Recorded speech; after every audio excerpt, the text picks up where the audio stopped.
Okay, hi everyone. Tonight we are playing 316 Carnage amongst the Stars. This is the second planet in the Kilo sector. This is, I think, planet 12, all told. So we're getting high up in those numbers. My name is Donna. My pronouns are he, him, and I'll be running the show tonight. And we are joined by three players. And let's go in, I guess, rank order, maybe Miter, Kaminsky, and Hudson. I guess that's the best order to go in. Okay.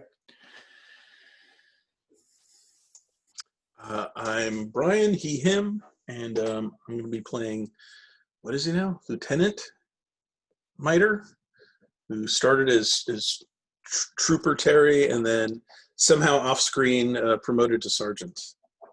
And then last time ranked up to Lieutenant.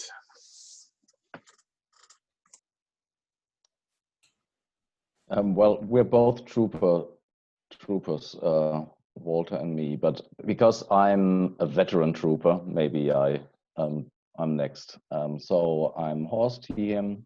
I play Trooper Kaminsky, and his reputation is that he's lazy, and that might explain why, despite being a veteran, he's still a trooper.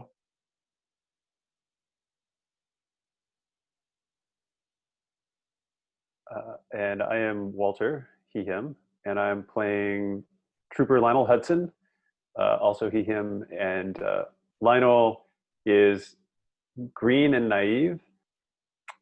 He also has a camera that he totes around with him everywhere and is constantly looking through the lens so that he can get the perfect shot for his aspiring amateur journalism, embedded journalist lifestyle.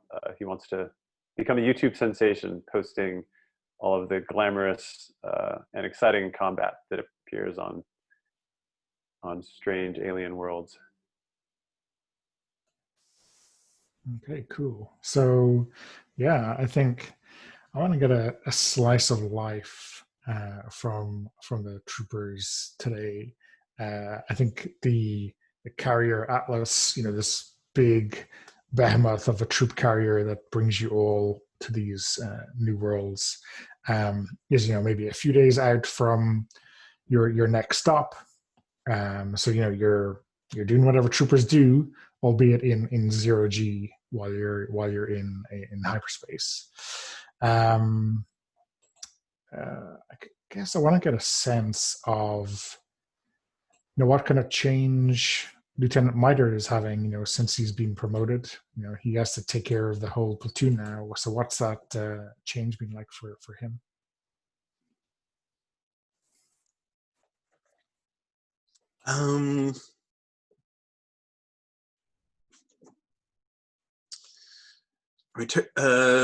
Terry's always had a lot of energy. He's always kind of bouncing off the walls, running around. So I think maybe he's finally like, it's there was at lower ranks, there was a lot of sitting around and waiting till you're told what to do, and that always kind of drove him nuts. And now he's finally like, his time is actually full, and he's like tired and doesn't actually have the time to do everything he would like to or needs to. So yeah, that's a pretty big shift for him probably.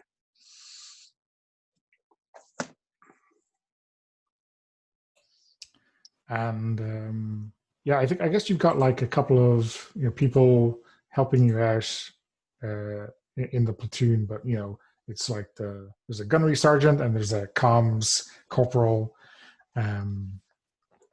Yeah, I imagine all the sergeants underneath him aren't thrilled with him because he's not hands off. He's like constantly checking in, and yeah. Whereas their lives are a lot easier when they're just left to their own devices. Okay, like the previous lieutenant. Basically, they have to constantly pretend that they're busy because he's constantly coming to see what's going on. So they're like constantly having to come up with some explanation of whatever it is they're doing. Okay. And the maybe the explanations they used to traditionally use against less hands-on lieutenants who didn't really know what the rank and file did won't fly anymore, right? Okay. And Kaminsky, what do you get up to? I imagine there's got to be something to keep a trooper busy in between planets. Is there sports or gambling or both, or what kind of thing goes on? You would assume, but I think there's a nice juxtaposition between Terry running around and checking the, checking that everything's okay with the sergeants, and then there's just a still image of, we don't know if it's a still image or if it's actual footage of Kaminsky lying in his bunk, and he has a book over his face that reads Quantum Physics for Dummies, and he's listening to some kind of Walkman, Discman or something. And I think if Hudson is nearby, he will remove his earphones and shouts, "Hey Hudson, you've got a cancer stick for me?"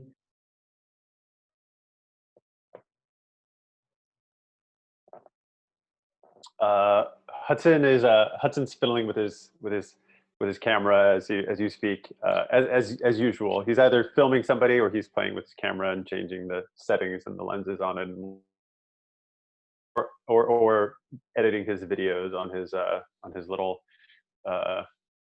not quite up to the task personal computer or tablet or whatever he's doing it on.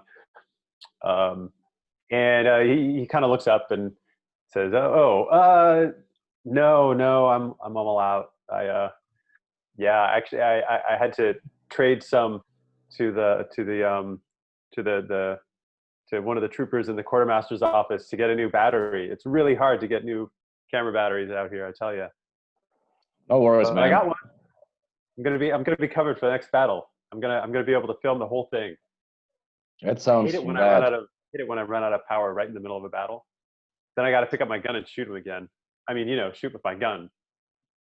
And by that time, I think so the whole discussion, he still had the book over his face. Just the earphones were removed, and he just sinks in back into his bunk.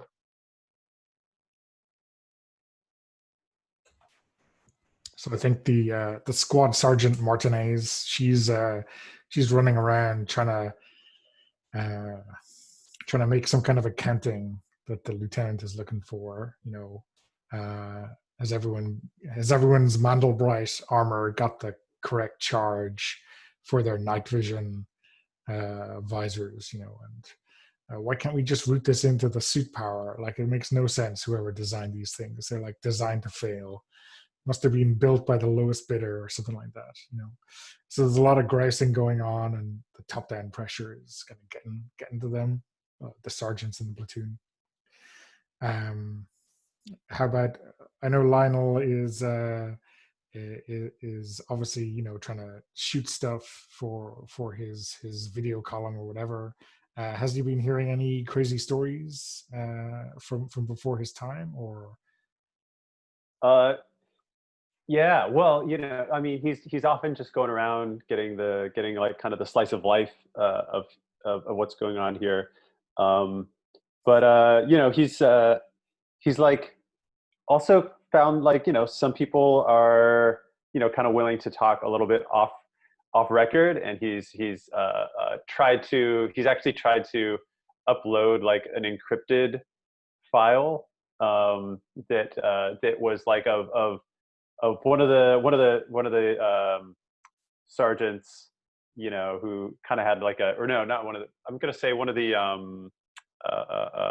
warrant officers who kind of had like a little bit of an axe to grind, and it's like Lionel is kind of filming him, and he's like in just this dark silhouette. He's like backlit, so you can't see his face, and his voice is kind of altered digitally, and he's like talking about how there's these clones that he's seen, and that they've actually, like, on one of his previous vessels, he was like saw them transporting these clones of officials of the state, and that like the commandant of the Republic is there's actually multiple clones of him. So you sending that recording back somewhere in that encrypted format, or are you're just gonna say Yeah, this is okay. huge. This is news. I I definitely think had to that requires an NFA check, okay. to get it past the censors. All right, so let's see here. La, la, la. All right, so I hit. Oh, okay. I opened my character sheet, and then my character sheet, and then I go to attributes, and then I hit non-fighting. So, nope, I failed. Okay, yeah. So, yeah, it seems to go through, right? But maybe there's a sense that it takes much shorter than you think it should, given the size of the file, right? So maybe you think, oh, the connection could be fast. It doesn't usually happen, but I think shortly after that, you get a visit from the from someone from Brigade Command. So some guy with a shiny major insignia on him, and this guy is Major Morgan. He is the battalion's intel officer. Hudson, get over here. Oh, yes, sir. I saw a very interesting flag with your name on it.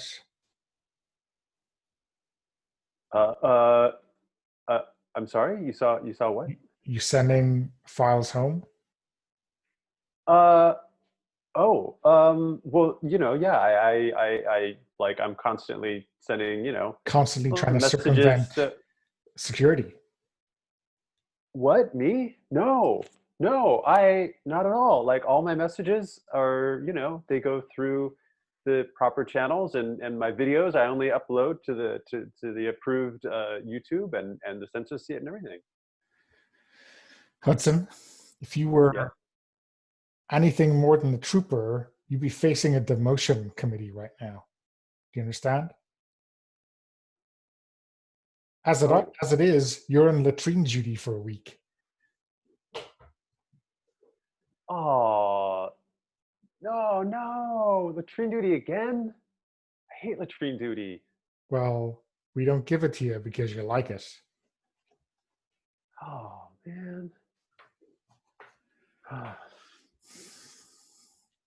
Wow. This is like, it's like so restricting here. I just want to go and shoot aliens. With your gun. It's just no fun. With your gun. I read the after action report from the last planet, and it looked like you were worried that you weren't getting the aliens' good side.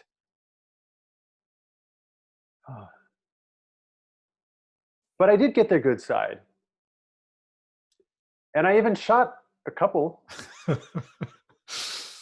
Hudson, cut the shit, okay? We're here to kill aliens, and that's it. All right. Hey, how do I get a job with the propaganda unit? They want people who film stuff, right?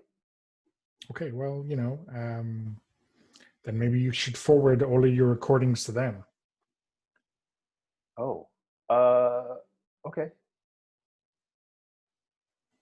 Thank you, sir.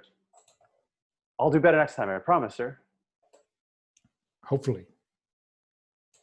And Lionel gives a salute that's like slightly not quite entirely correct, but he's trying hard. Yeah. I think the major is, I think he leaves, and maybe the rest of the squad is there, like going, "Ooh, what's going on there?" Is this something that gets on the lieutenant's radar? I guess you must notice when a major from the command staff comes down to your deck.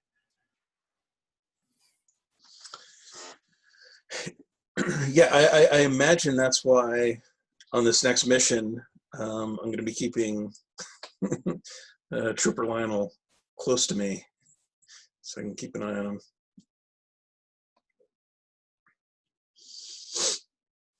And does Kaminsky stop reading his book for even a second, or is the soul beneath him? It definitely picked it up, but it seems like a lot of hustle, like latrine cleaning, sending files. Why do they stress themselves out so much beyond him? Yeah. So, yeah, I guess you're chugging along. Maybe a while after that, when suddenly, usually when you're coming out of hyperspace, you've got kind of when about is going to happen. You get a 30-second warning with a klaxon, all that kind of stuff. But now you just get dumped wherever you're going. 0G, the ship just lurches back into normal space with zero warning. So people are getting slammed against bulkheads, things are falling on them. It's a bit of a mess. And then like maybe 5 seconds after everyone lands, the klaxons go off, the red lights go on. It's definitely a case of something went on that wasn't supposed to. So yeah, everyone is called to their stations. The med bay is full. A lot of people with broken bones or concussions or whatever. What's the word from command for MITRE? What do you get told anything? Do I get told anything? Yeah. Or are they worrying about enough stuff to talk to a mere lieutenant? Yeah, I think I'm told just something very vague, just along the lines of like, be prepared. It's like, oh, okay, great, thanks. That's really helpful, sir. Terra's just making sure all the sergeants are organizing up their squads, and everyone's sitting up because who want to be ready to ship out at a moment's notice because we don't know what the hell's going on. I guess Kaminsky's whole viewpoint on life is paying off, right? He was in his bunk when this happened, right? So he was where he was supposed to be when you get the klaxon warning. Always in the right place at the right time. So is he milking that, or what do you say to your fellow troopers? Yeah, I think he props himself up and looks at the chaos and just comments on people picking up their stuff or rubbing their elbows or whatever. So he's taking the piss a little bit. Okay. And Hudson, what's Hudson's reaction to all this? I think Hudson's probably pretty bruised up. He maybe even had to go to the med bay briefly to have a get a little bit cleaned up. They probably said, "Oh, it's nothing, kid. You're not you're not as injured as you think you are. Get out of here." And he's really glad that he got his new hardened case for his camera, because that totally protected it. Like if he hadn't just got his hardened case last week for his camera, like his camera would have been shattered from the impact. So that was a good investment. That was that's where he ends up spending all of his money. He doesn't have any death sticks. He doesn't have any comic books. He doesn't he has none of the frills the other troopers have. He spends everything he has on this camera. Sure. Yeah. So yeah, I think you get called into, maybe a few hours later, you get called into a briefing. Yeah, and on the display, it's not the planet you were supposed to be on. It's this enormous gas giant. And then kind of you're zooming in to where you guess you are, and there's a small, very small moon orbiting the gas giant. And then the display kind of zooms in further, and you can see what looks like the carrier you're on, the Atlas, but it's not. It's the display name underneath it is Damocles. So this is the carrier of the 229, which is I guess the other brigade that we have come across from time to time, which has been in a lot of trouble. There was a bunch of traitorous troopers that came out of that, and a lot of it was destroyed in this fight with an alien ooze. So yeah, that's definitely, this carrier has been off the grid for quite a while at this stage. And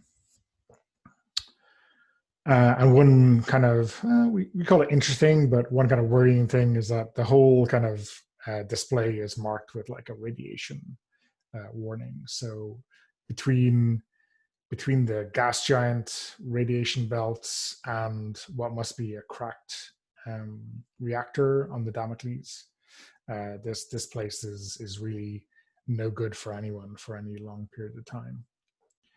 But hey, who would they get to go across to such a ship to investigate? And that's F Company's 5th Squad, right? So yeah, the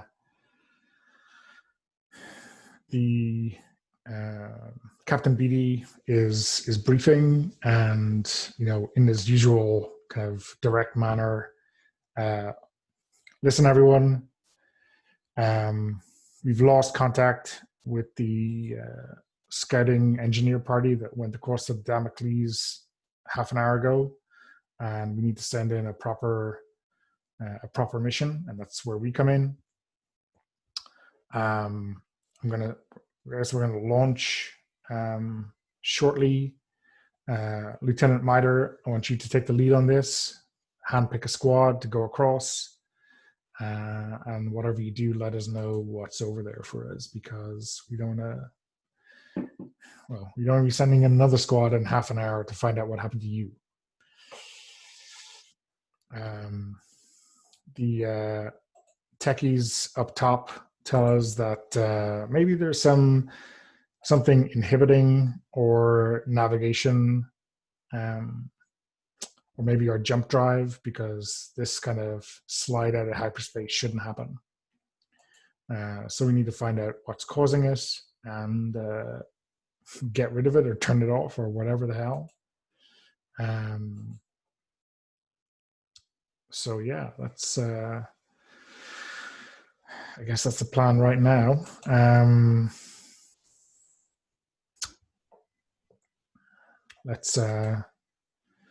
There could be survivors, but after what happened the last time we met these guys, I would be treating everyone as hostile unless you got a very good reason not to. That sound okay, Lieutenant? Yep, that sounds just fine. Okay, so Tulip, you're going to drop in 20 minutes. I guess we say drop, right? But you're going to shoot across in 20 minutes.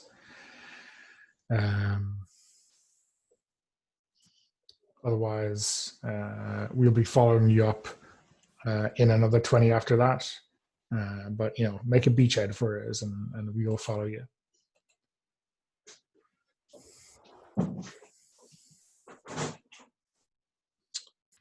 Okay.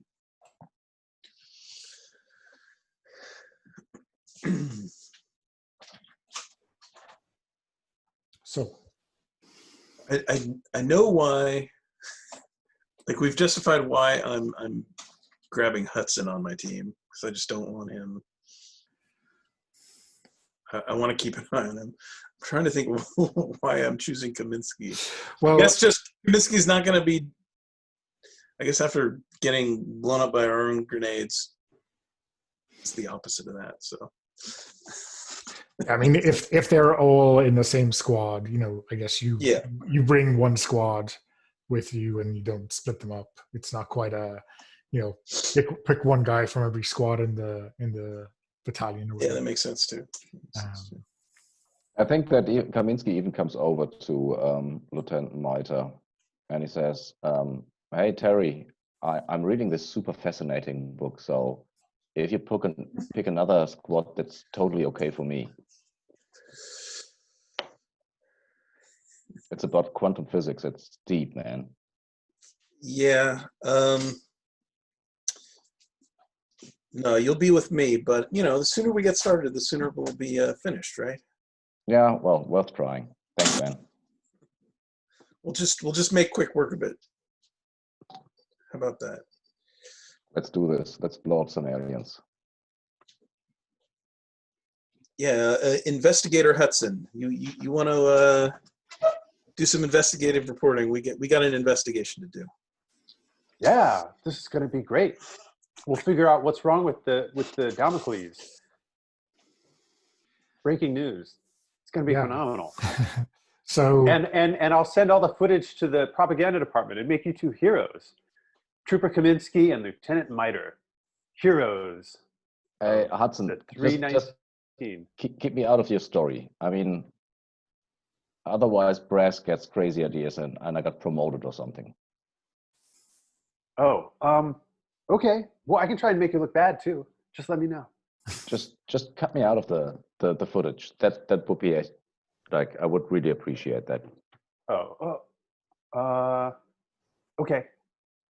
Okay. Lieutenant Mitre, single-handedly winning back the Damocles. This is going to be even more exciting. It's going to be like a Rambo-style movie. So good.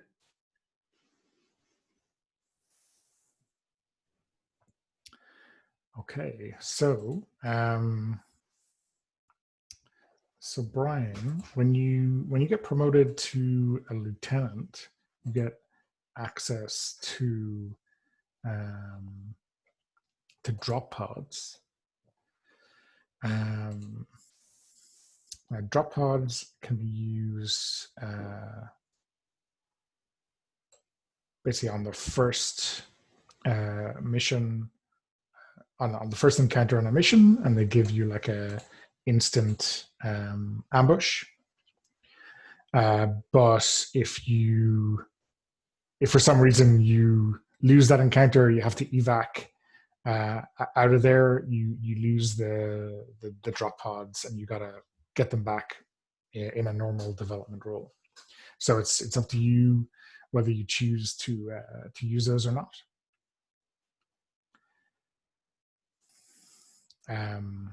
I guess usually they're like dropping on a planet, whereas here you're dropping onto a ship. But I guess we could have them being like, kind of 40K style landing or boarding torpedoes, something that will punch through the hull and give you some kind of element of surprise. If you lose the first encounter or evac or orbital bombardment. I don't think we have orbital bombardment, but I think I do have.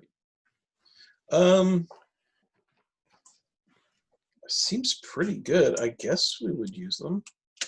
Yeah, so the highest rank, even if that's just a sergeant, gets to do evac. Yeah. Orbital bombardment, I think is, let me just double check. I think it's available for. It says mate. Wait, the dropship? No, wait. Yes. Lieutenants get to call in orbital bombardment. Although a note is, it triggers a court martial, and you can only use it once. The second time, you can use it twice. The second time you use it, your character dies. So it's not without risks. It does, however, cause D1000 kills. So there's always that. Okay.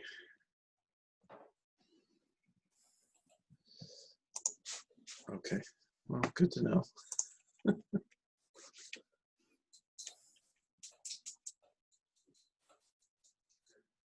But yeah, drop pods. Yeah, I guess we might as well. Sure, let's use drop pods. So yeah, so why don't you describe describe, what it's like getting into this drop pod and what it's like when you hit the Damocles or the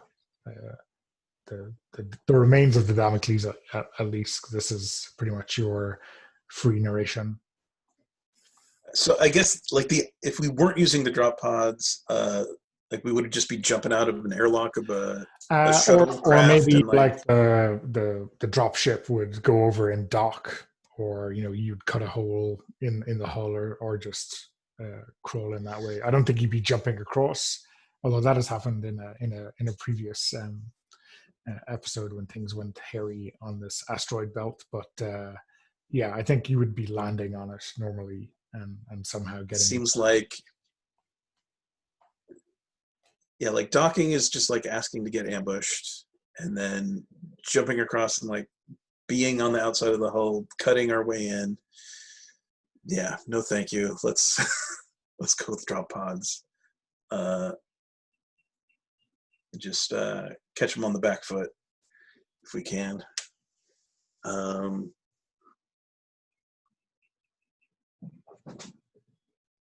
So I guess I seal my troops loading into theirs and then get into mine last, and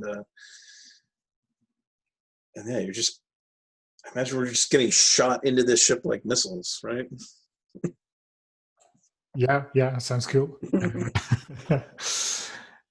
So I guess the acceleration is something else. Probably not quite as much as it is when it doesn't feel like as rocky as it is when you're going through atmosphere, dropping out of orbit. But maybe the impact when you hit the Damocles is much worse. Yeah. I was going to say the acceleration sucks until you realize the impact is way worse. Yeah.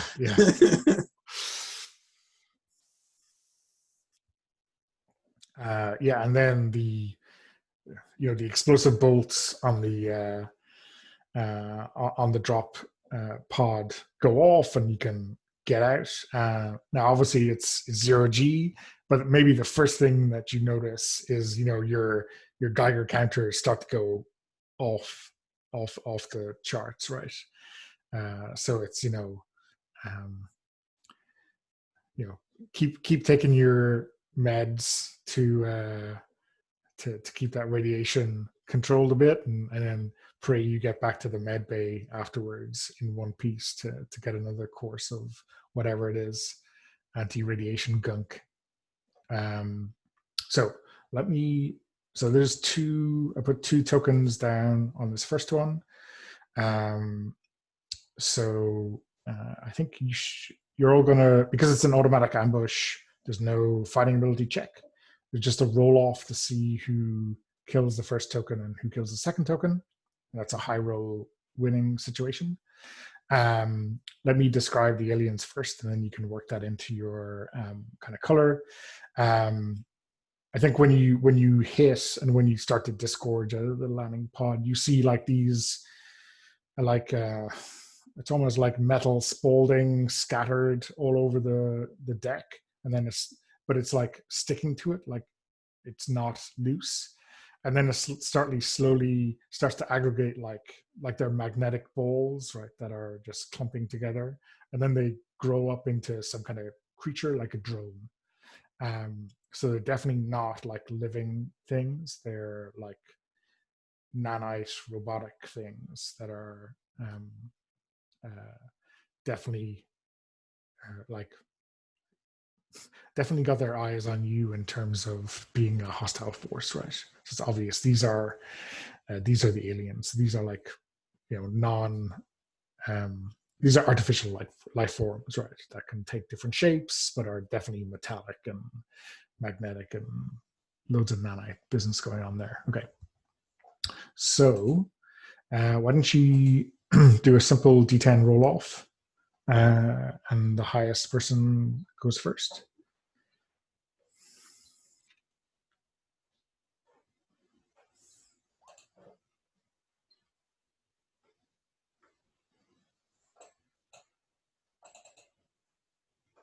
Okay, so we have 2 7s, 2. So the 2 7s take it. So it's an ambush. So your your favorite weapon gets to do whatever kills you want. The range doesn't matter because this is the end of the encounter.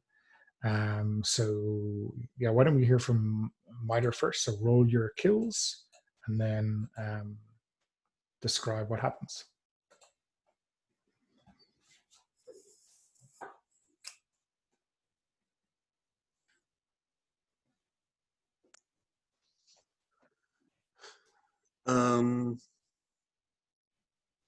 Yeah, I think the door to the pod just like kind of explodes out, and Lieutenant Miters just already has his gun at the ready, and I don't think he even exits the pod before he just opens fire and blasts 10 of them away. So he's like still strapped into the the couch, and he's using the e-cannon, is he? Yeah. Yeah. Okay. Yep. Cool. So, how about Hudson?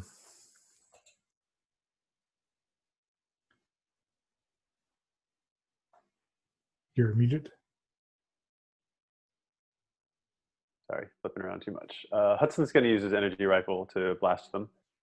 And so he's going to get a, let's see. Yeah, so he's going to use his energy rifle at near range. So that's a D10. Do I just roll damage then? Yeah, you just roll damage. Yeah. Cool. Okay. So then let's see. So I put, what is it? It's /roll and then D10, right? / 1. So Hudson. 1 kill. Racking up those kills as usual. But you get to describe it, right? And it's obviously the last alien that's... It's the very last one. Yeah. I think so. I think it's actually like we've killed all of them, and in the initial encounter, like Hudson was like firing, but he missed everything. And then we're kind of like going through, and we're kind of like stomping the remains of these, like nanoparticles that are no longer forming together because they've been so destroyed. And then Hudson like feels like he kind of like trips over something, and he like looks down and he realizes that these like nanoparticles have started to reform and are like grabbing onto his leg, right? And he's like, ah, and he like shoots it, and that was the last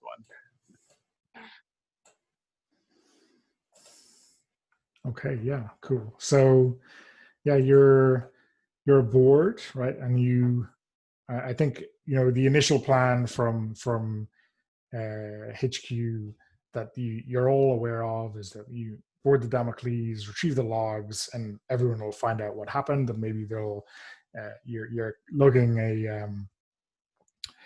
a small transmission device that'll be able to handle the data and zoom it back to the Atlas, or then like it's not that they don't believe you'll make it back alive, but it's like let's just get the log data across, and then we can worry about the rest of it. So yeah, I think you are creeping through up to the data center in the bridge, which is kind of at the heart of the ship. And there's very little signs of troopers in here or any kind of staff. It's like you find the odd kind of floating piece of equipment, but no corpses even. And yeah, I think we're going to look for Hudson to do some technical wizardry to log in to the computer and download the logs and send them off to the Atlas. Okay, yeah. So then Hudson will make a non-fighting ability. Yeah. Hey, nice. Yeah. 6 is a success. Yes. Yeah. Cool. So yeah, before you describe that, what's Kaminsky doing? During the encounter, or yeah. So you're in a situation where you didn't get a chance to kill the aliens, but you're still on point, or maybe guarding the tail of the squad, and you're still have a job to do, right? Yeah, I think during the encounter, probably he was too when he tried to scramble out of the the pod, the fight was already over, and now he's tailing the group. He's at the rear. I think he has his slug rifle out and just makes sure that there's no ambush. Okay. And what does Hudson doing his technical job look like? Oh, you're muted again. Yeah, Hudson's he's like, I mean, he's got a lot of experience dealing with big data files and stuff like that. And I think they like instructed him where to find the log files.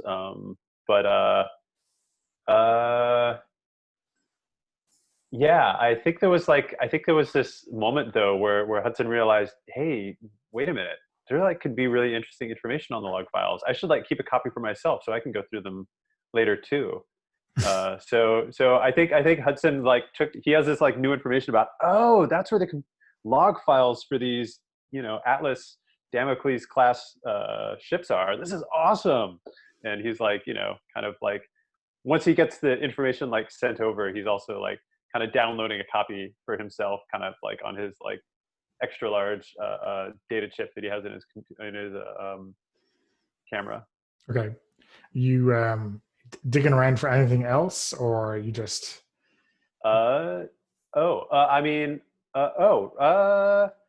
Interesting question. Yeah, I mean, I think he's probably gonna like maybe do like a search of the data files for like like last transmission of the captain, right? Okay, yeah, I think all that kind of stuff is probably going to be in the log file, right? This is Okay, the so like it's in the there. official, like something will be in an emergency buoy or whatever for if they need to piece together what happened to the ship. Yeah, so all that should be in here. Okay, but I mean, like, can I like pop up on screen like what was the last message the captain gave? Like, can I just read that right now? Oh yeah, so they were. It's a big long-winded story, but basically the TLDR, right, is a lot of the brigade had been infected with this ooze, and some of the troopers started to go rogue, and they had kind of a mini civil war inside the task force. And the kind of remains of his command were fleeing, and then they lost they lost their navigation, they lost their hyperspace. So basically, exactly what happened to the Atlas is what happened to the Damocles. So it shuddered out of hyperspace and then lost power, and then slowly started to drift in towards the moon, and that's when these aliens boarded up. So. It seems like they went down fighting, but there's not a whole lot of evidence to what happened after that. Wow. Yeah. I think as I'm reading that, I'm like, Lieutenant, you got to check this out. I point to the screen where the log is.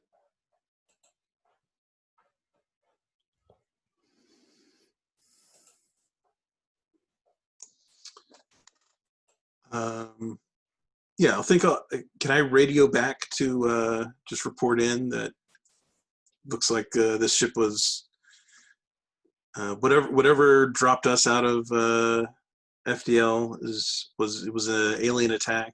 Same thing happened to this ship, and just be prepared to be attacked as well. Yeah. So I think Major Morgan, the intel officer in the battalion, picks up, and he acknowledges the message and says, I think from what our logs show, whatever affected them is starting to affect us. So we're putting ourselves on high alert. We're going to need you to do something while you're over there. We need you to get to the weapons bay. There you will retrieve Special Ordnance 11. I'm going to send across the passcode so that you can disarm it and retrieve it. And then we will send a shuttle to bring you back.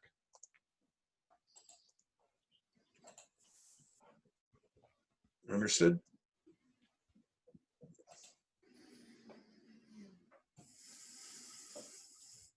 Okay. What's Miter's approach now to kind of commanding his squad? Is this like tell them everything, or tell them as little as possible? Oh, I don't think he's going into too much detail.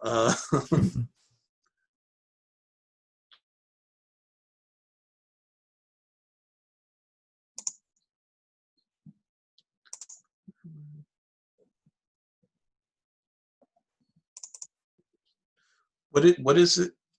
I'm sorry. We're supposed to be picking up Special Ordnance 11.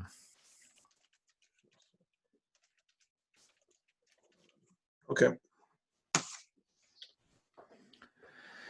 So back at the back of the squad, Kaminsky and the other troopers, there's a lot of activity going up there, a lot of radio traffic. That sounds very important. What are people saying? I think people are getting nervous. There's a fight that broke out, and we are in danger now. We're fucked. It's a lot of paranoia about when the aliens will strike our ship.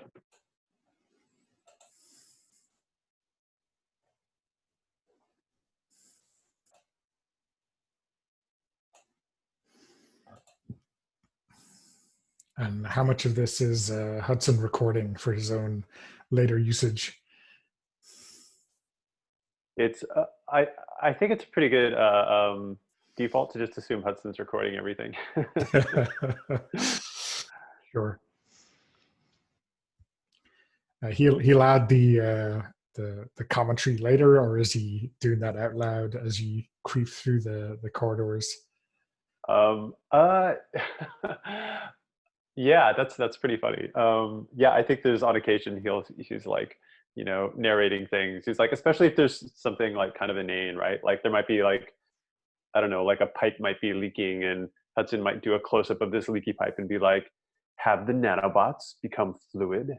Are these nanobots traveling through the pipe and leaking out now?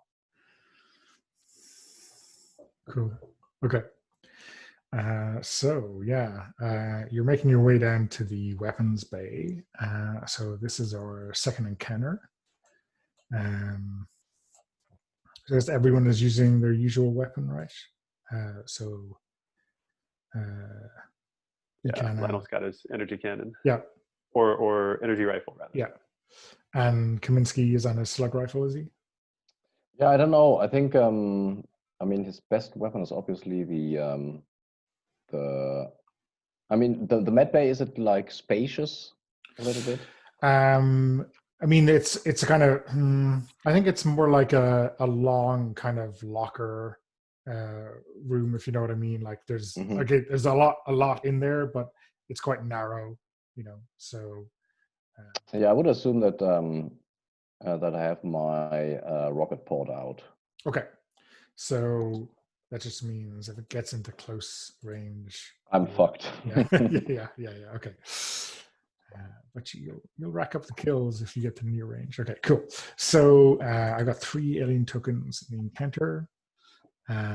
So let's roll for dominance. So this is an NFA check for you guys.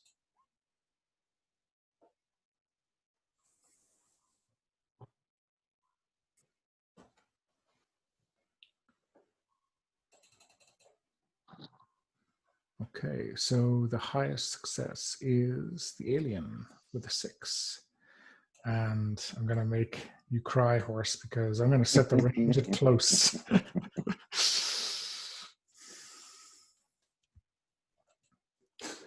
So I think as you as you enter this long, weapons bay, there's a lot of these lockers open, and obviously some equipment has been taken out in a rush and not stowed correctly. A lot of it is just gone. You have like the tag number for where the special ordnance is, but it's like way down near the end of this big room. And I think these things are, I think, pretty. I mean, they're not ambushing you, but they're maybe closer than you expect, right? When you notice them, their metallic finish is kind of disguising them in amongst some of the ordnance or the locker doors or whatever. So they kind of pull you in close before they start their attack. So we can just go with it, but I didn't actually roll. I think I screwed up my little macro. So just so you know. Well, you can roll. You should roll. I just saw the one, so maybe. Yeah, it's just a one. Yeah. Okay. Do you want to re-roll it?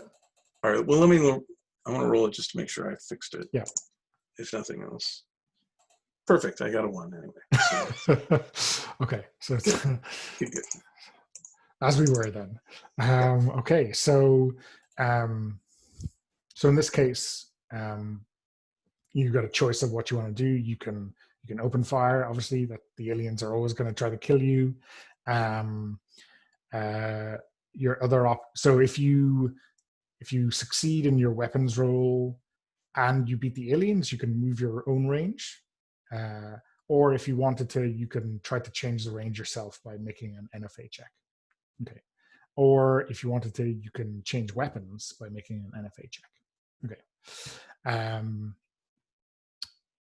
So yeah, let's go around the table and see what everyone wants to do. I guess Lieutenant Miter, are you opening fire, or I can't remember if your E-cannon is even. Yeah, I'm. It's effective at every range. It doesn't do many kills, but okay, cool. Yeah. So yeah, I will just shoot this alien that's up in my face. Yeah. Okay. And Hudson. Yeah, so I think Hudson's going to shoot, but let me understand this right. So if I shoot and I get a success, then I can also move for free. If you roll higher than the aliens. Oh, okay. Yeah. And then you also said I could do an NFA to move, but that would be instead of fighting, right? Like yeah, it's instead of fighting. Yeah. Okay.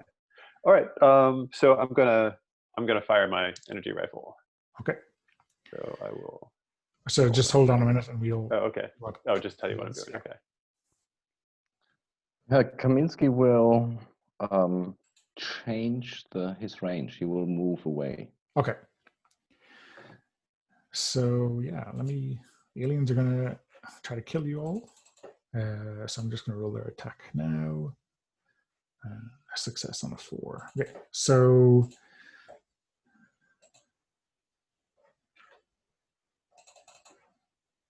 Brian, you and Walter are both rolling FA, and then Horst, you're rolling NFA to change range.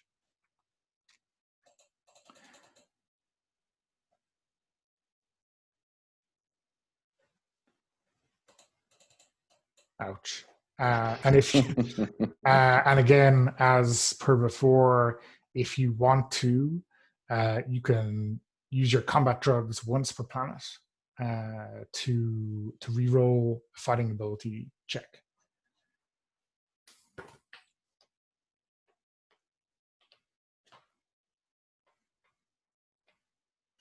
Does anyone want to do that? Okay. So yeah, I think you have 3 failures. Okay, ouch. So everyone takes a kill.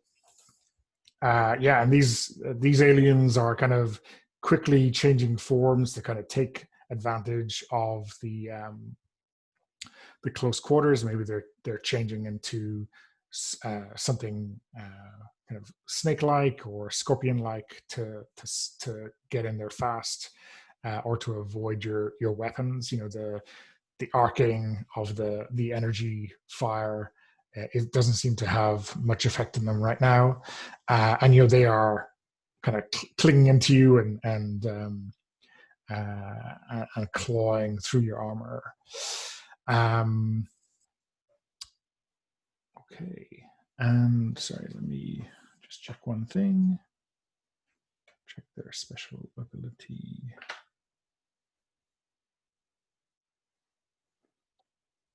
So does it make sense to use the armor, or so is it better to? It often does, but you always heal one level of harm in between each encounter, so that like usually I would say the first one you assume you're going to get back, so you might want to save your armor for later. Okay, cool. Yeah. Okay. So yeah, that's the first round of combat. For the second, again, everyone, if you're doing something different than last time, let me know. Nope. How about Kaminsky? I mean, changing weapons would be also an NFA check, I guess. Yeah, unless you're changing to hand-to-hand or grenades. Ooh, grenades. Hand-to-hand is essentially just as effective, although it only does one kill usually. But I think I have a D6 on hand-to-hand, and that would mean like a success would mean I could also change range if you beat the aliens. Yeah. If I beat the aliens. Yeah. Okay. I do hand-to-hand. I clobber them. I'll warn you that when you change to a grenade or hand-to-hand for free, changing back to the rocket pod will be an NFA check, even if you're out at a good range. I'll take it anyways. Okay, so yeah, so the aliens are going to attack. Another 6.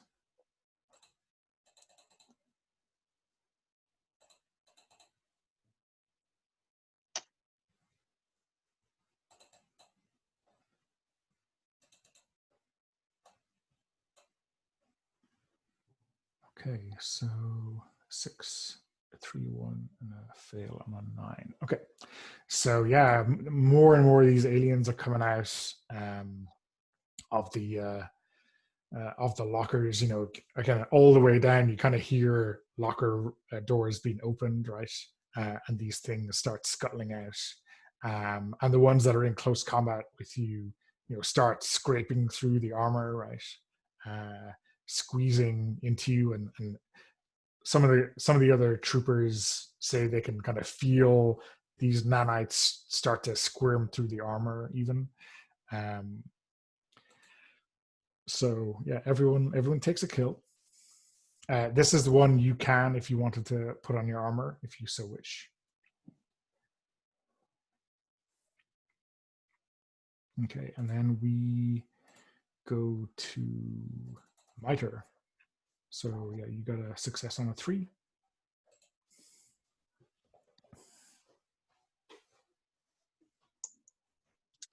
Yeah, so it's just one kill. So just whichever one was crawling up all over me. Okay, yeah. I managed to. It's one blast. E cannon at close range. Yeah.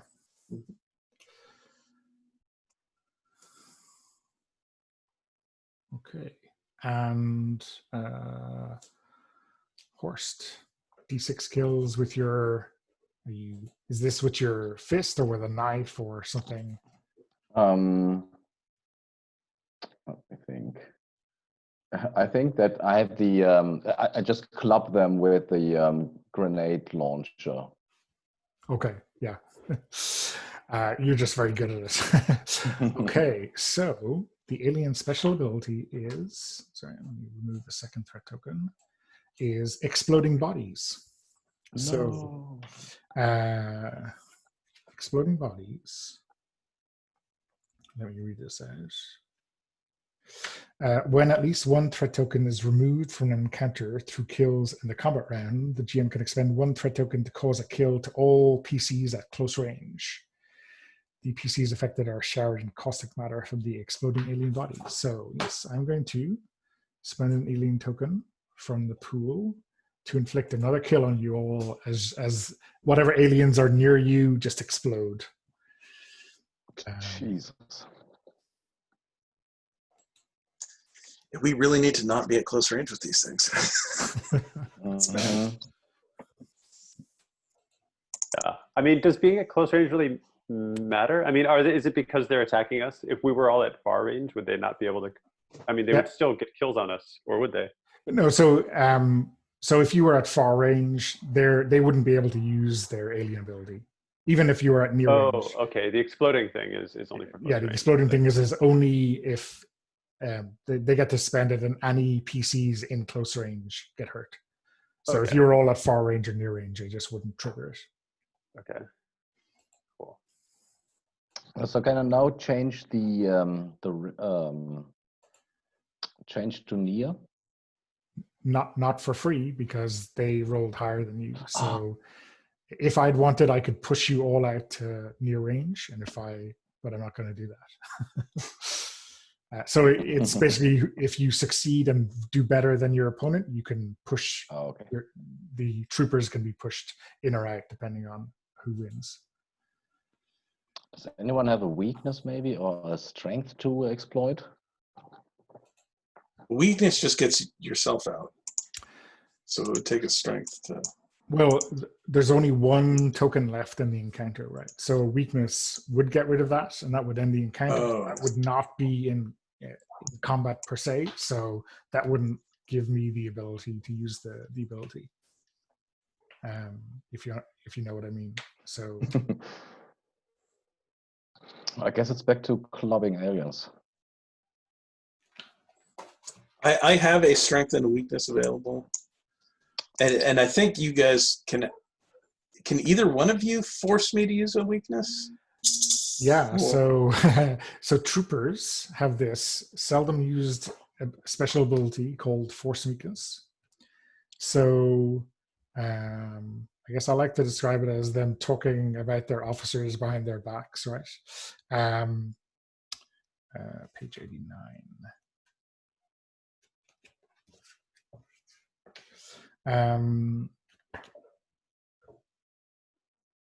This is where a player forces a PC other than their own to use a weakness, even if they do not want to. It can be only attempted once per planet, and the first eligible PC to declare its use has used the attempted force weakness for this planet.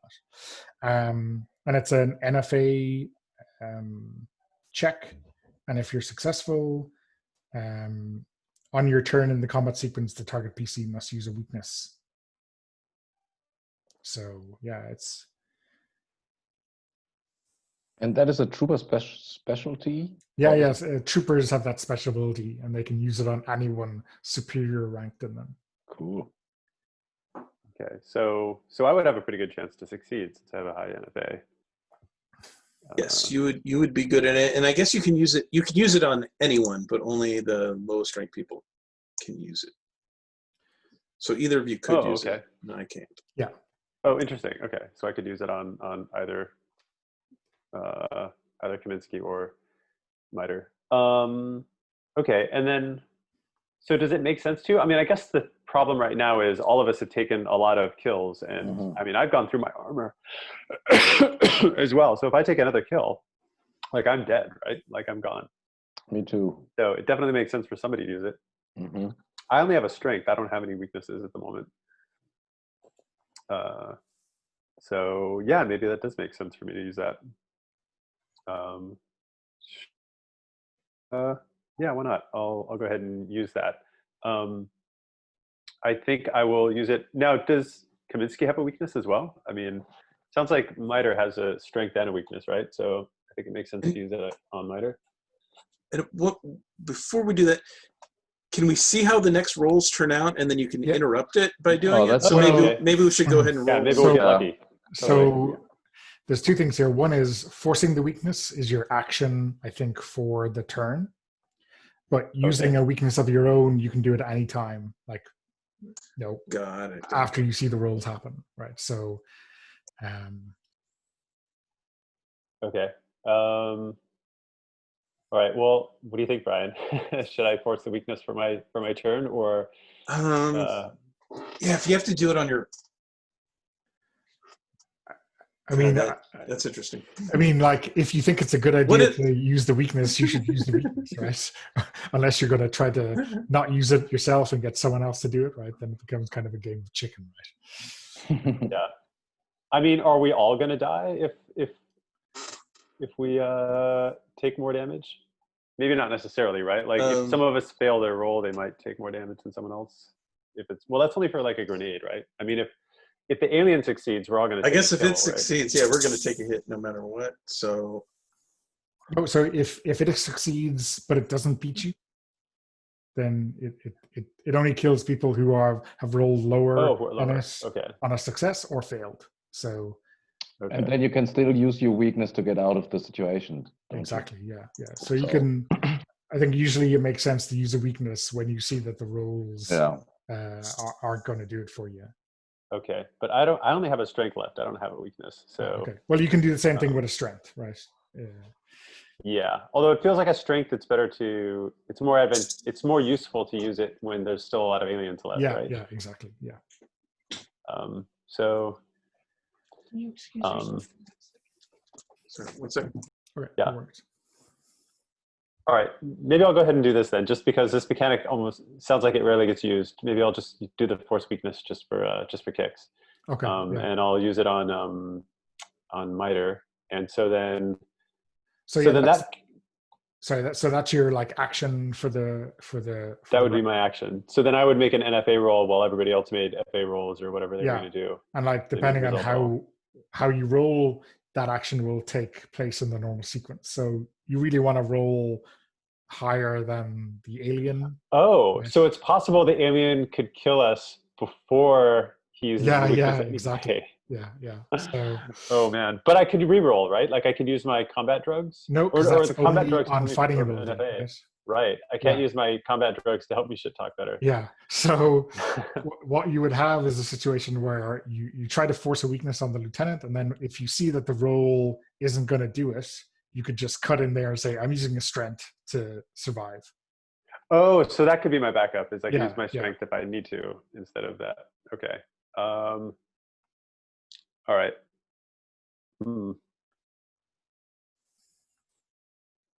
Okay. Okay. Kaminsky, are you punching or are you running? I am punching. Okay. And let's give Brian a minute to get back. I'm presuming he's gonna shoot, but who knows? This did not go well for us. This was like supposed to be pretty straightforward combat, and we got our butts handed to us. Yeah, I think being at close range didn't help. The aliens have rolled really well. I guess they rolled in that at this start of the encounter for dominance, they rolled a 4 and it was a success, and you rolled pretty badly. So they got the set range, and then they rolled a 6, which is their alien ability. So they rolled the highest success each time, and that meant they just inflicted kills every time. So, sorry, Brian. Hudson is going to do a force weakness on you, and Kaminsky, I think, is still punching. What's Miter doing? So if he succeeds on the force weakness, then I'm forced to use my weakness. But is that still going to happen after? It depends on the roll. So the order will be as usual. So if Walter rolls a higher success than the aliens, his action will go before them, and then that will prompt. I will just use my weakness. Okay. I think maybe I even see it. I see Lionel getting ready to just like blame this mess on me, and well, you can still go to use your action, right? And then you can use a. Oh, we can roll, and then you can use your weakness later. Yeah. Okay. Although, but if we all succeed and the aliens fail, then because I already said I was going to force his weakness, he would have to use his weakness even though we didn't need it at that point, right? Yeah. But like, I guess you get to the if people say, "Oh, I'm going to do this," you can kind of change what you're going to do at this stage, right? But once we start rolling, that's when you're locked into your action. Yeah. All right, I guess So- we'll roll. I mean, you. And so Yeah. Although I'm much better at shit talking my superiors than actually shooting aliens. Right. And Like, a weakness is your best opportunity of getting out of this alive. That's definitely true, because that means you're not killing the alien and being at close range, so it doesn't explode in your face. Right. Okay. Well, you know what? I'm going to have faith in Lieutenant Miter, and I'm not going to force his weakness. I'm just going to I'm just going to do what he's commanding. I'm going to fire my energy rifle, as bad an aim as I am, and have faith in Lieutenant Miter. Okay. Can I give you one tactical hint then? If you want to survive, you can try to change range, right? So if you get into near range, you're out of range of the exploding bodies, right? Okay. Yeah, but then I'm not firing my gun. Although, yeah. I mean, I guess I'm not really doing a whole lot of getting. No, I'm just. You know what? At some point, Lionel's got to make a stand. He's gonna stand here with his fellow troopers, and he's gonna fire his gun. Gosh darn it. Okay. Cool. Yeah. And he's probably gonna die, but it's part of being a trooper. Okay. So the aliens are trying to kill you. Oh, they got a 5. They're rolling. That doesn't sound good. That's bad. I failed again. Oh well. But so rolling a 4, even if I had forced a weakness, it still would have happened after the alien attack. So it would have been like yeah. So it wouldn't have helped anybody anyway. Yeah. So Kaminsky has a 6, so you're going first. Well, Kaminsky is obviously killing aliens with clubbing them to death, to smithereens with his rocket launcher. Okay. So I guess you do D6 kills. And Yes. Killed 5 of them. Okay. And you get to change range. I'm changing my range to near.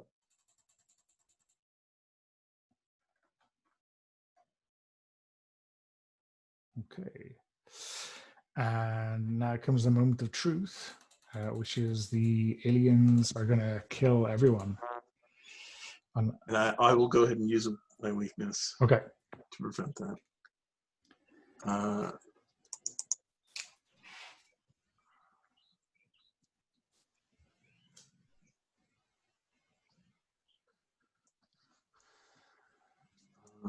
What's it gonna be?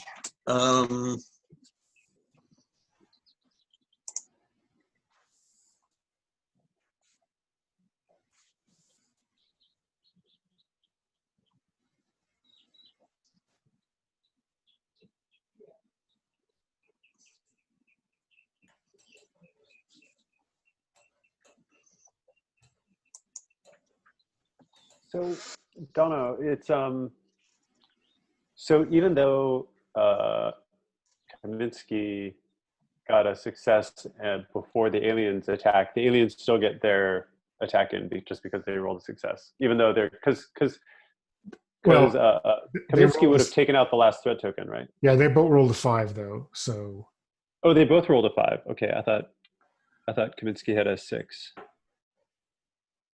And the alien had a 5. Oh, sorry. Yeah, you're right.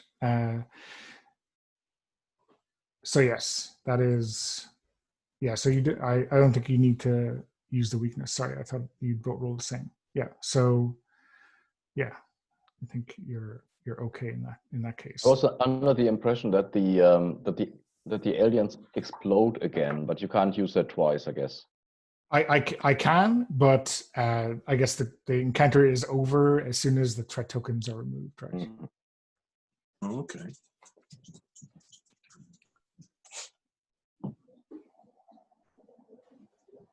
So I think that's just a timing issue. So I think you'll escape unscathed by that.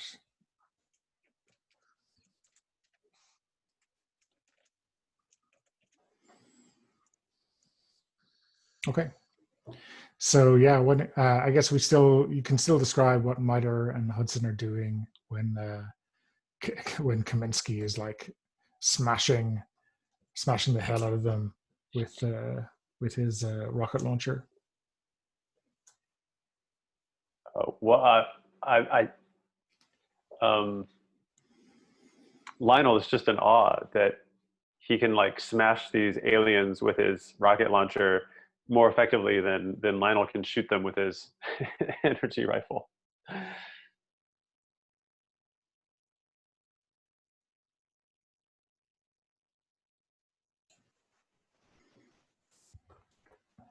Okay. Yeah. So I guess you identify the locker with the special ordnance in it, and you have the proper decode key to get through the security. This looks like one locker that didn't get opened by these aliens, and yeah, it looks like a big munitions case, and it's got a stonking missile inside it. So this is not the kind of thing you can carry around in your rucksack or clip to your armor. This is like a big weapons case that takes maybe 4 people to carry, or maybe you get a gurney to push it around on. And you've got to get back to some kind of landing bay. Thankfully, due to the military ergonomic design, relatively close to the weapons bay is the hangar bay, so it's not that much of a journey for you guys to get there. I think if your Geiger counters weren't already off the scale, there would be a noticeable uptick, when you open this case to check it, right? This is definitely a weapon that would trouble something very large, right?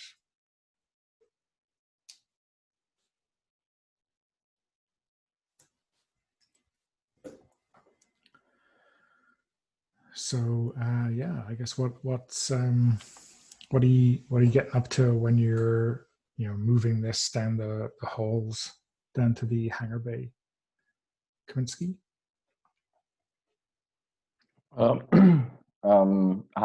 You were breaking up. My internet connection is a bit. Oh, sorry. So yeah, you're moving the weapons case with the special ordnance in it down to the hangar bay, where you can get picked up by a dropship. So yeah, it's not a huge hike or anything like that, but what are you getting up to, or what are you talking about as you move through the holes? Yeah, I think Kaminsky shoots Lieutenant Miter a look, and he mumbles, or he doesn't mumble, he says, Terry, if you just would have taken the hoverboard, we wouldn't have to carry this fucking heavy thing around. Is there a way that I can fix it, maybe? Or I think Hudson is quite skilled. Or you have the Silver Surfer hoverboard in your in your backpack.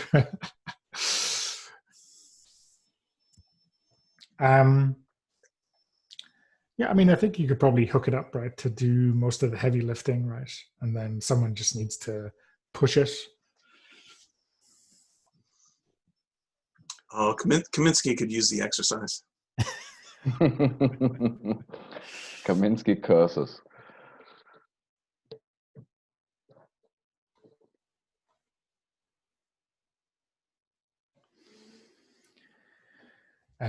Yeah, so I think you get to the hangar, and I think it's probably a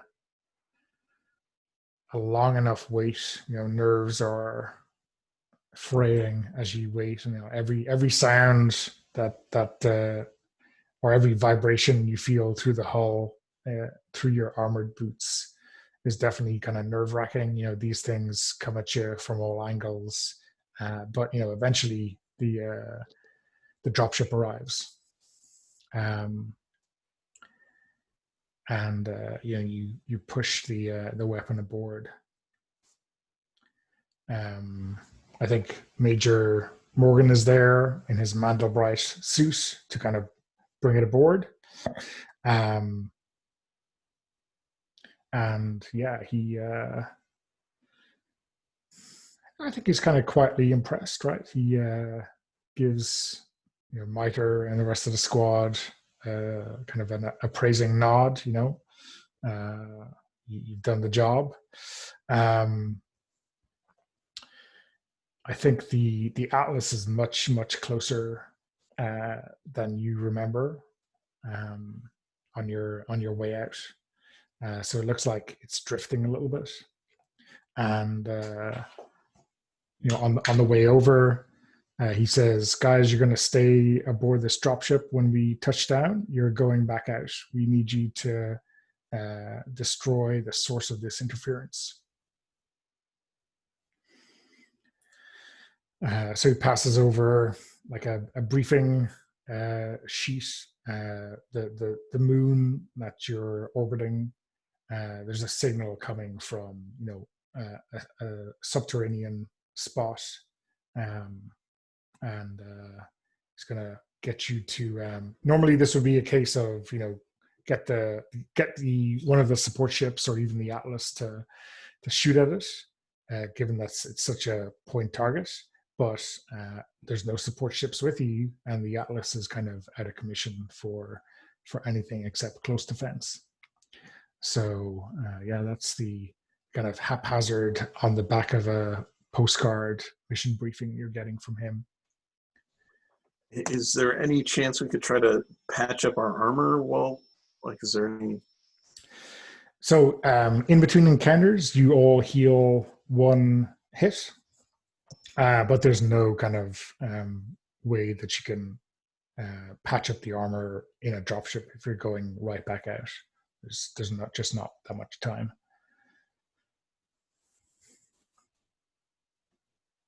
But Major Morgan has really nice armor. Can't one of us borrow his suit?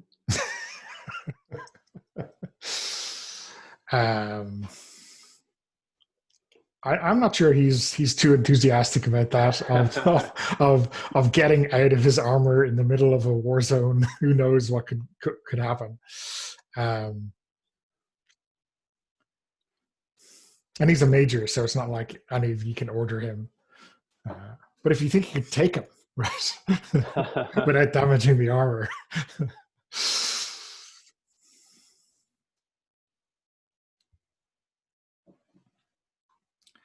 Yeah, so he gives you good luck. He hauls the weapon out onto the hangar deck and kind of waves off the dropship as you go to drop onto this planet, or planetoid, little moon. I think it's a pretty desolate moon. It's pretty dusty, rocky. There's some kind of signs of metallic residue on it, but maybe that's kind of spent nanite dust or whatever. There's certainly no evidence of any big structures overground, but there's this little hollow that you're going to drop in. I think it's a good time to take a break, right? So I have 41 minutes past now. So we say back at 50 minutes past, 10 to the hour. Yeah. Yeah, perfect. Okay, cool. See you then. Okay, so yeah, finally, I guess we're getting to touch down on this moon, which is called Goya. And here, yeah, I think for sure the radioactive counter is still active, not probably as active as it was when you were aboard the Damocles, with the cracked open reactor, but yeah, there's some kind of strange cave-like system that's leading down to this structure, the subterranean structure that seems to be the cause of the interference with your ships. So yeah, you're crawling down there. Let's. I guess let's check what weapons everyone is using first, and then we'll roll dominance. I guess it's you, Kaminsky, who's got the big decision to make, right? It is. It's always gambling, but I stick to my guns, so I'm taking the grenade launcher again. Okay. And Hudson, sticking with the good old-fashioned E-rifle. Energy rifle, yeah. So same, probably the same rifle he got in basic training. He hasn't bothered to learn anything else yet. He figures if he sticks with this long enough, he might finally get the hang of it. Okay, yeah. And E-cannon for miter, I guess. Yeah. Okay. Cool. So let's check for dominance. You see these pesky aliens mightn't get it all their own way now that you're on their home turf.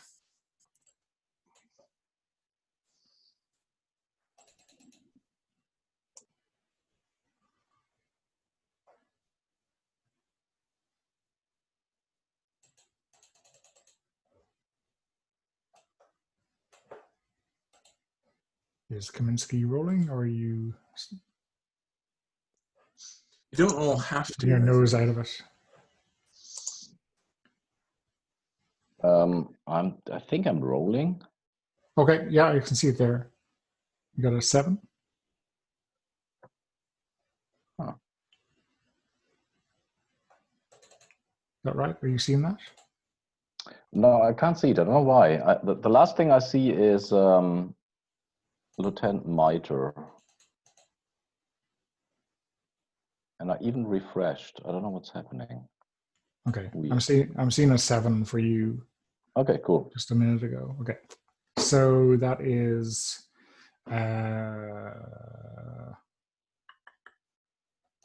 yeah, Brian, you got the highest success, a 5. So you get to set the range for everyone.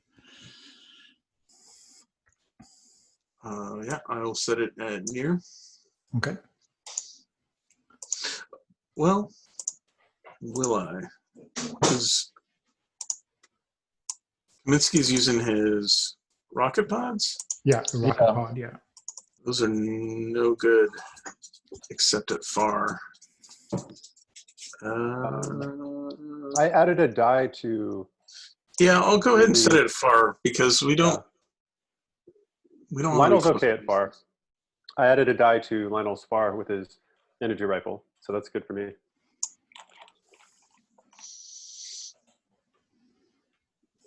Okay. We're gonna let Kaminsky rack up some kills, I guess. Okay. Yeah. That's right. And stay as far away from that close range, even if Yes. you start to drag you in, it'll be a while. Okay, cool. So I guess it's open fire for everyone, is it?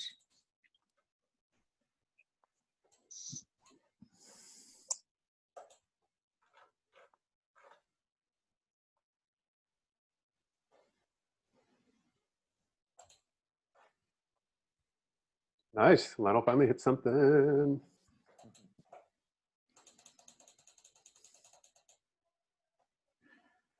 Okay. So yeah, everyone succeeds. Kaminsky gets a 7. Miter gets a 6, and then Hudson and the aliens both roll 2s. Okay, so let's start with Kaminsky. 3d10. This is crazy. Yeah. But I can't see it. It's frustrating. 21. That's pretty good. That's not too bad. Yeah. 2 10s and a 1 is what you rolled. So yeah, describe what that looks like. So it's a big cavern, I guess. Yeah, it must be if you're at far range, right? Mm-hmm. And so I imagine that we come out from some kind of tunnel overlooking this cave, and Kaminsky kneels down, flips the the visor open, and then there's this gigantic rocket coming out of the grenade pod, and gigantic explosions and fragments of metal flying around the smoke. And Kaminsky looks pretty pleased with himself.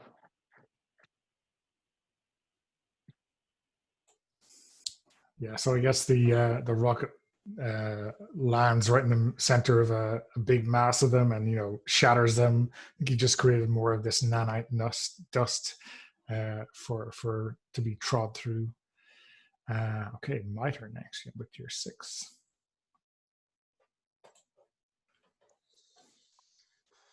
Yeah, so just one kill, because at this range, the E-cannon's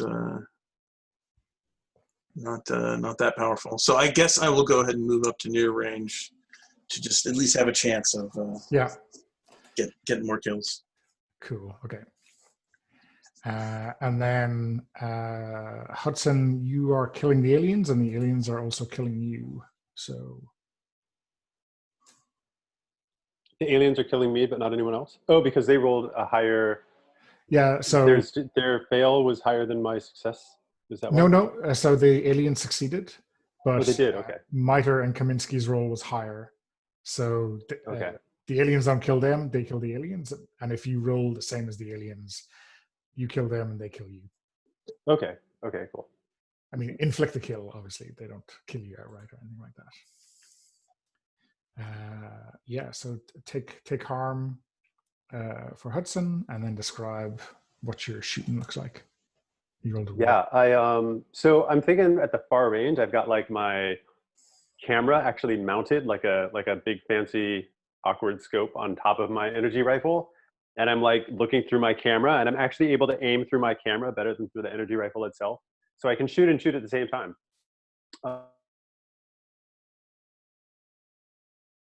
Damage at far range because he's been practicing at far range, but of course I rolled a 1 because we're talking Lionel here. Yeah, but it looks good on camera, right? You get a good shot. Yeah. Okay, cool. And all on film. Yeah, all on film. So yeah, next. No, you're not going to be able to move in. The aliens can't drag you in either because you rolled the same. No one rolled higher.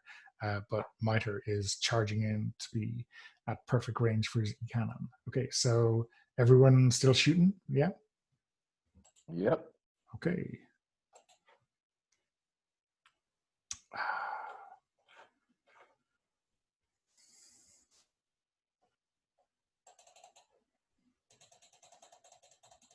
Okay, so the aliens rolled a 6 again, which is higher than everyone.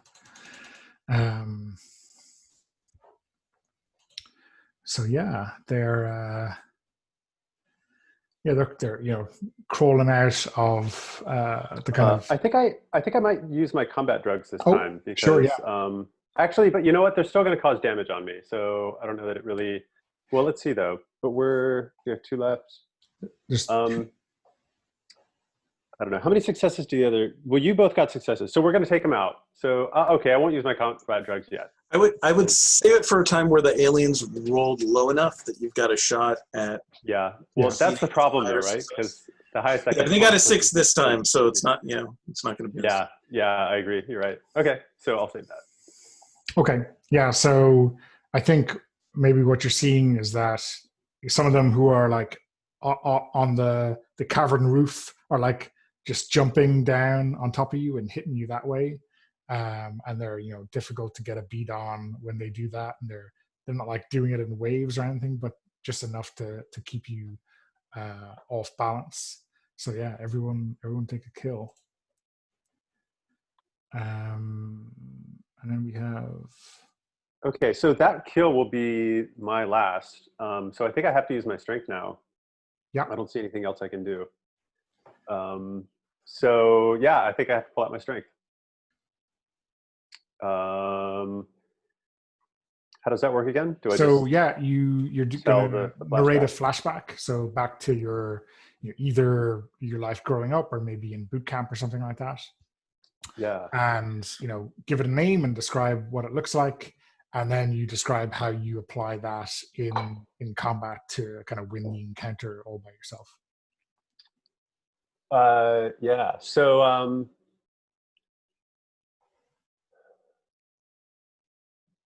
Do we still take the kill? No, because I it think takes a kill, right? Like yeah. So no one's taking the kill because you are swooping in right before, essentially after you see the dice, right?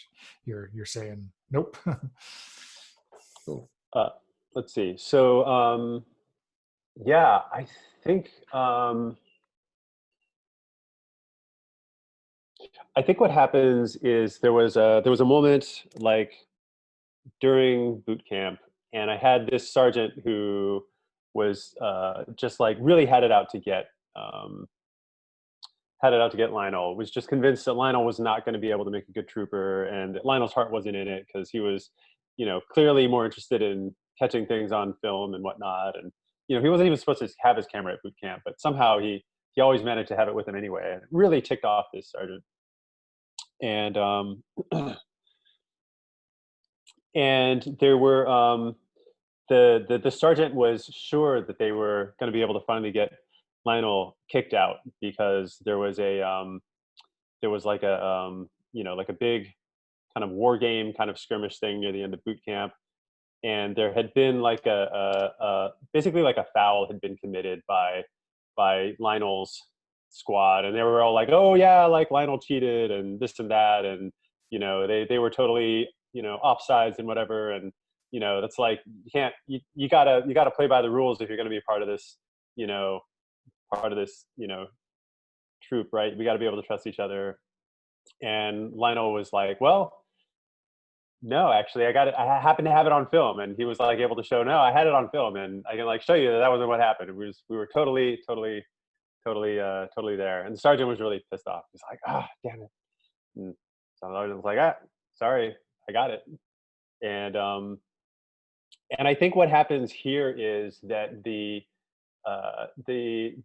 aliens, right, are they're way far down at the back end of the cavern, and it looks like we're like taking them out, we're doing all this stuff, but Lionel, he's looking through his camera, right, and he's got these special lenses, and he's finally figured out like just the right lens setting, the right contrast and thermal settings and whatnot to be able to pick up these aliens really well. And he's actually able to see that the aliens that we're seeing in front of us are just like a decoy, right? And that the aliens that we really need to worry about they're actually kind of off somewhere to the side, right? And they're kind of like waiting. And so and Lionel's like, oh my God, I see them. And he just like opens up fire, right? And these aliens didn't think they were being seen because they thought they were hiding from our normal sight. And he just like is able to pick off the alien's actual position and destroy them. He's like, got it on camera. Cool. Yeah. So you're rolling your best kill die with that weapon. I think it's D10 aliens. So regardless of the range band you're in. Okay, so I roll D10. All right.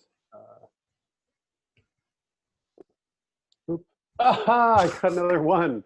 This is becoming a thing for Lionel. All right, I'm going to be disappointed if he ever rolls different from a 1 from now. Well, I mean, I don't know. Maybe there is some kind of hive mind thing going on, right? One is enough to win the encounter, even though bizarrely enough you're removing two threat tokens, right? Yeah, I've removed 3 threat tokens this game, and all 3 resulted in a single kill. Yeah. That's amazing. Very precise rolling. Sniper, one shot, 1 kill. Yeah. Okay. So yeah, you get you kind of clear the cavern, and you see this kind of it seems to like it's built out of the same material as these these nanite creatures are anyway. You can see some of the kind of patterns that you see in them replicated here. Yeah, so I guess how do you want to destroy this? Are you like blowing it up or something like that? What's the approach to getting rid of this jamming device?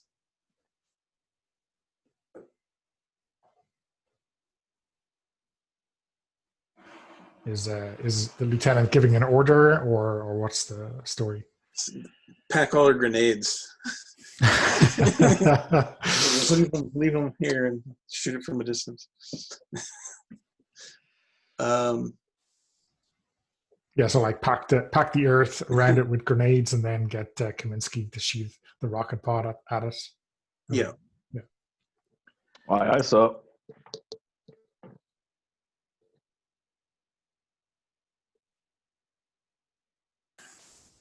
Yeah. Okay. Cool. So I guess you go back as far as you can to keep an eye on it, and then send it streaking down towards the structure, and yeah, it makes a pretty satisfying boom, and I think as soon as that happens, the kind of quietness in the mantlebite armor with the lack of comms, everything just starts to surge again, and you get the usual readouts, the usual telemetry from your mission clock and all that kind of stuff comes online.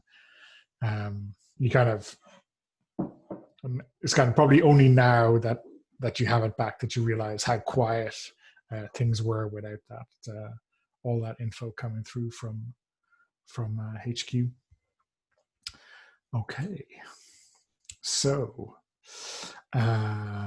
one more encounter, but this is going to be kind of slightly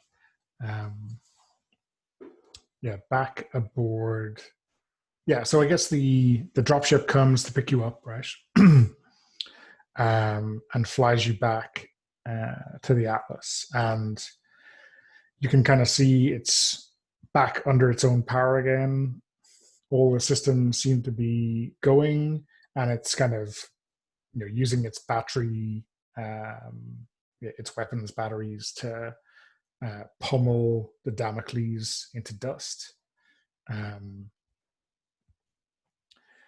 Still no sign of the support fleet, but what you kind of do notice as you're flying in is that some of these things have either got really close to the Damocles and some of them like jumped over, or somehow they ended up like bridging the gap.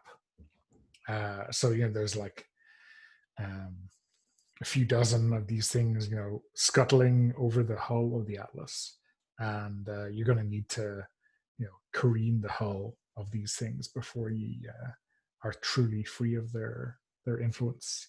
So yeah, this is the last encounter, which is just clearing the hull.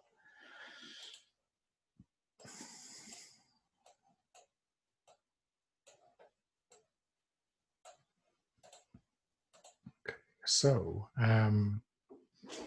who wants to roll for this dominance check? You don't have to, as Brian mentioned earlier. You can just say the people with a good NFA should roll and other people shouldn't.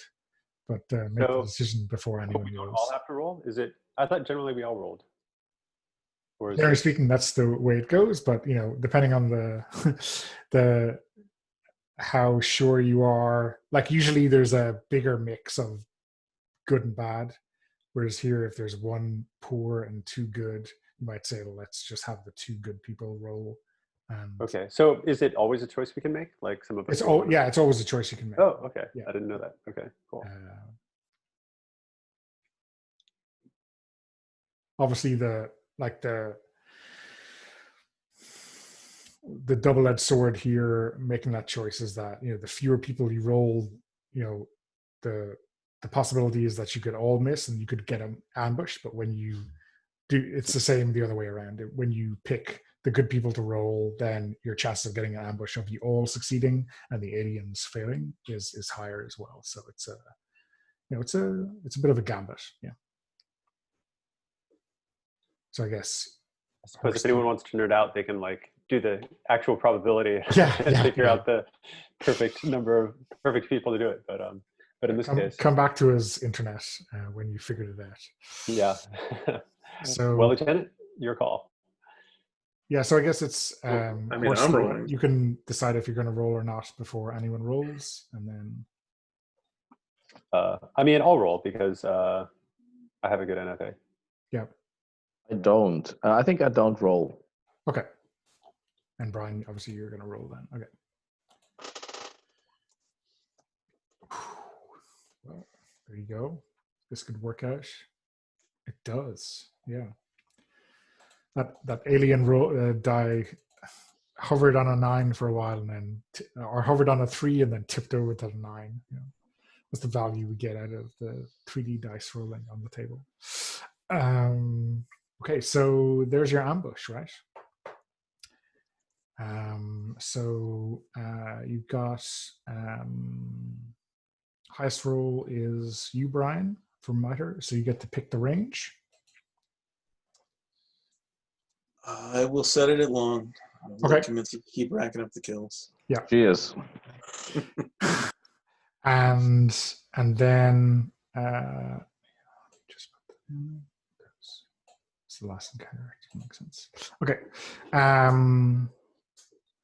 Yeah, so it doesn't matter what order you do it in because there's plenty of tokens left. So why don't you just roll your best kill with your weapon and then describe how it looks. And then once you've all done that, we'll do a proper round of combat.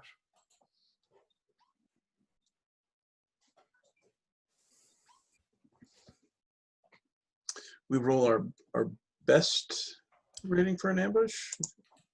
Yeah. Doesn't matter what range. Whatever we're our in? best weapon is. Okay. Lionel got Sorry, a 4. sorry. Big kills for Lionel. The weapon you have, whatever its best range is, right? So, Okay. but yeah, that's good shooting for Hudson, huh?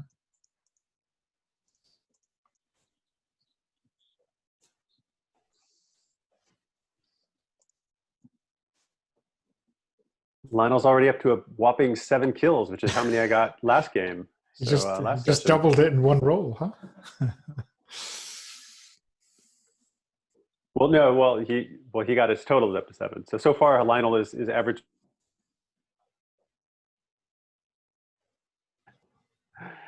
per mission. So yeah, why don't you describe that for us? Let's go, Walter, for Hudson first. Okay. Yeah, I think Lionel's taking advantage of his scope, and he's just like picking them off. He's kind of got like a nice beat on them, and he's able to, use his camera. He's kind of got the hang of firing through his camera now, so he's doing that more and more. And still can only pick them off slowly, but at least he's actually hitting them, which is new. He's feeling really good. Cool. Kaminsky, how does it look from your end? I think that so we're on the hull of the ship, and I think is that true? Yeah. Yeah, it's true. And I think Kaminsky has strapped himself to some kind of mast, and releases one of these rockets, and they explode. But he's trying to move as little as possible. Okay, cool. And for How many kills did I have? sorry, 19.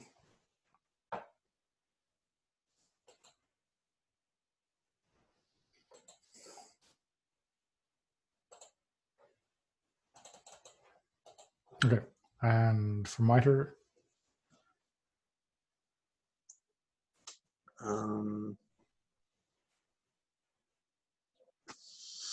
Yeah, I mean, it went great. We got the drop on him,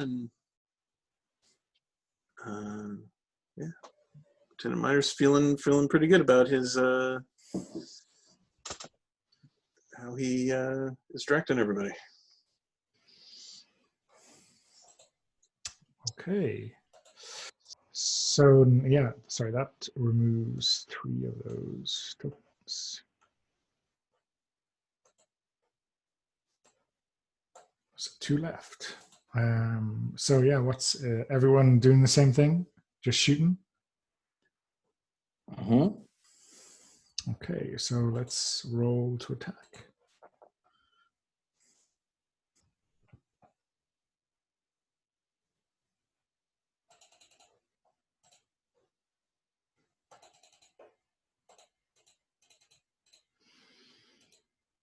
Okay, so the aliens got 2. I want to take my combat drugs and reroll. Okay, yeah. May as well do it now. Unless you roll a 10. Nope. If you roll a 10 on Oh, the well. reroll, you cause a kill to yourself, right? Oh my god. Well, I lucked out. I only got a 9.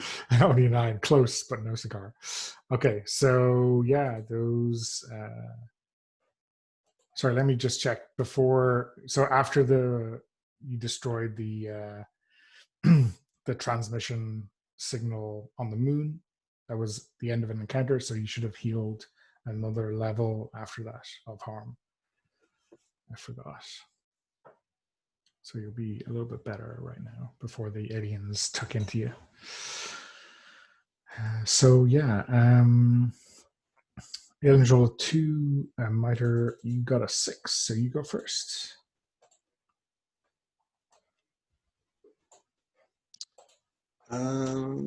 We are at long range, so Yeah. that's just going to be 1 kill. Okay, but you will get to But move. I will. Yeah, I'll go ahead and move up to. Okay. So, like, what does it look like when the E-cannon is, plugging one of these guys at long range? Yeah, but I guess the energy of it at this far is too dispersed. So he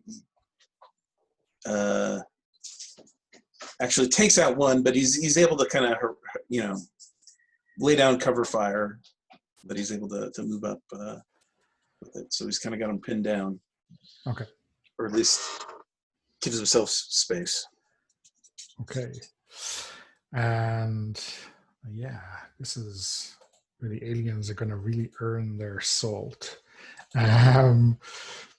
So a couple of them are jumping off the hull and going through in the 0G, and the Atlas is maybe turning, and they're using that to hit you, and they are kind of bunching up into be like a bullet, right? And they're just hitting you with the kinetic force. So they're doing a kill to Hudson and to Kaminsky. Okay. And because they rolled a success and rolled better than the both of you, they're going to change your range, and they're going to push you out of combat. So they're going to push you beyond far range. So you are no longer in the encounter.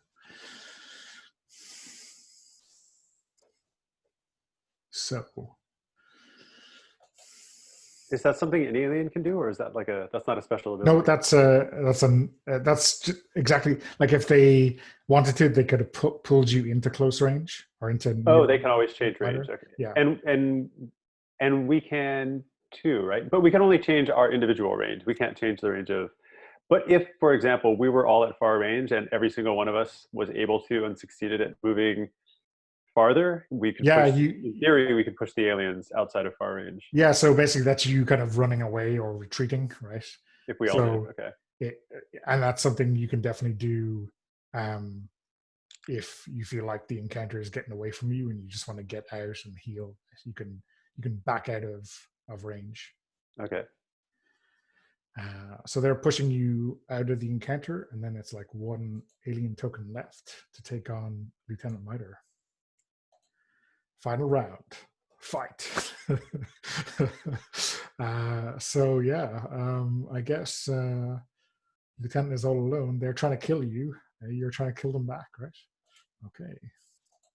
I guess so. They got a 5. You got a 4.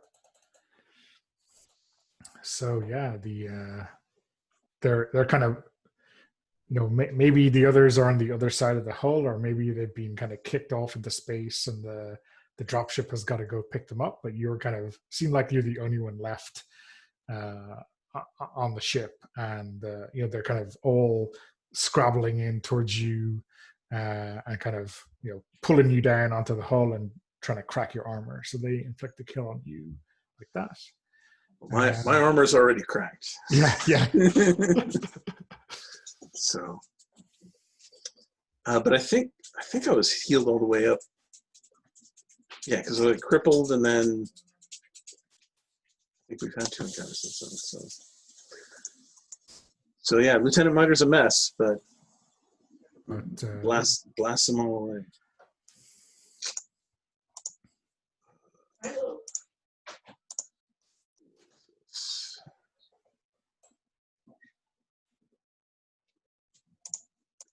So in this case, us being both Hudson and Kaminsky being at far range was kind of a weakness, right? Because it like left us in a position where we could all get separated from Miter. It was like kind of a tactical risk that we took at being at far range. Yeah, I mean, I guess for Kaminsky, right, being at long range is a good thing, and if he got a hit there, he wasn't going to be pushed out by the alien, right? So, yeah, there's a calculated risk there, but I guess rolling left you down in that one round. Okay, so 17 kills, and that's the last alien on the 17. planet. Well So done, yeah, Lieutenant. why don't you describe how that goes?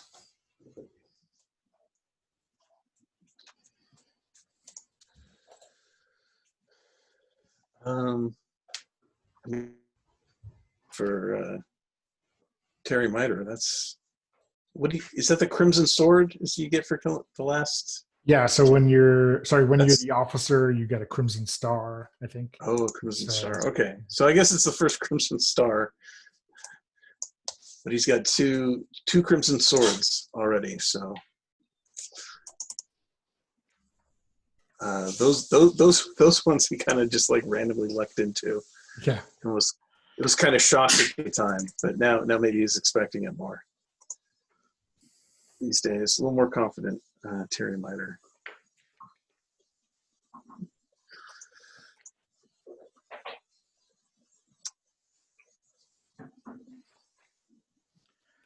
yeah, okay. So yeah, I guess. Yeah, I mean this is the ideal range for the E-cannon. So yeah, I think it was a matter of, just blanketing the enemies with fire. And this big gun.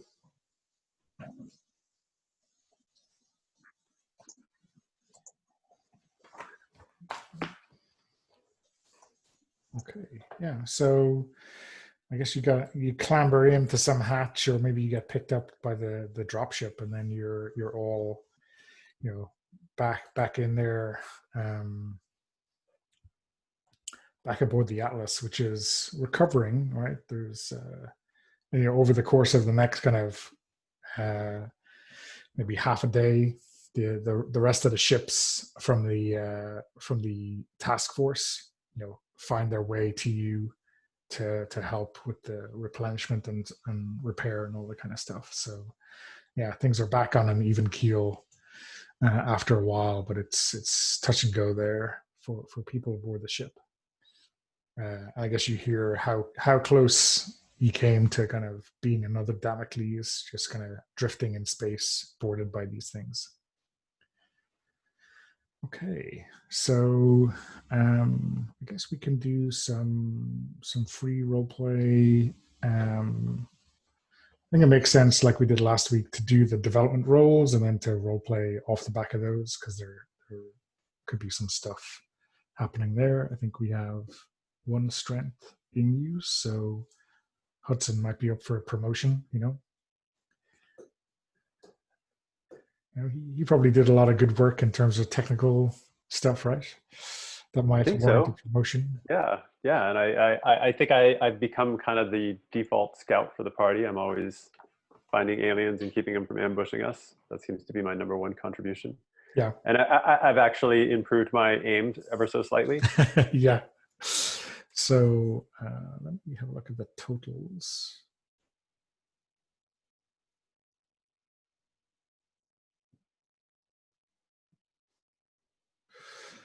Wow, that's pretty close. So I have Kaminsky at 47 and Miter at 44.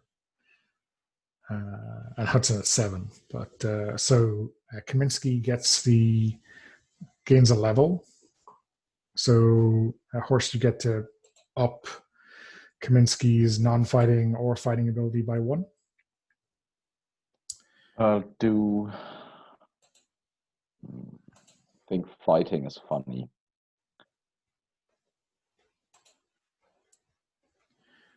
And then you also get to unlock, I think, a weakness. So you make it available for use in play.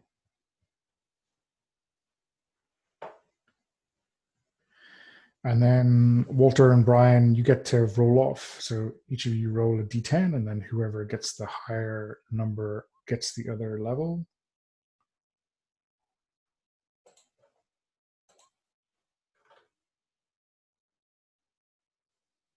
Two for Hudson.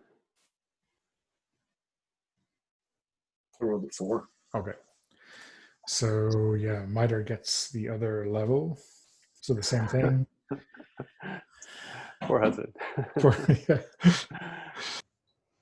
But he has a nice camera, so that makes up for everything else. And he's getting all this interesting dirt on the army. If he makes it out alive, he might actually be able to make an expose. If he can get his camera data back to Earth with him, or wherever we're from. Are we from Earth or some other planetary federation? Okay, so then everyone gets to improve one weapon at one range by 1 step. So that's from a D6 to a D10 or whatever it is.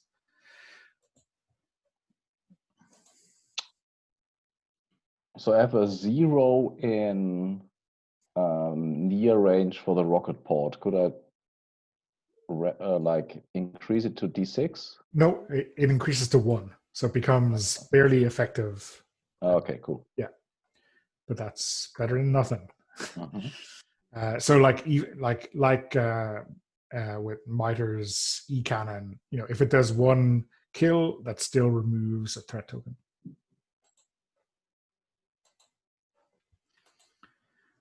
Okay.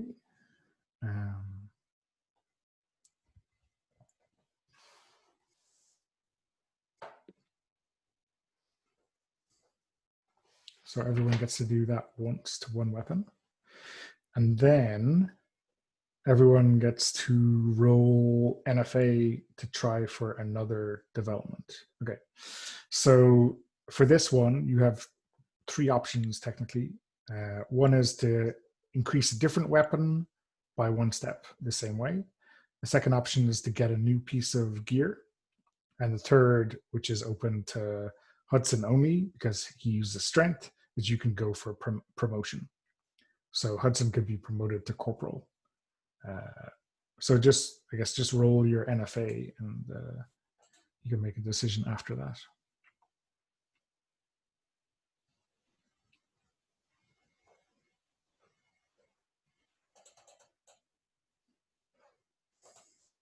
Everyone succeeded? Yeah. Good rolling. So what do you think, Walter? You want to go for a promotion or do you want to... So what does a promotion include? You'll be promoted to corporal.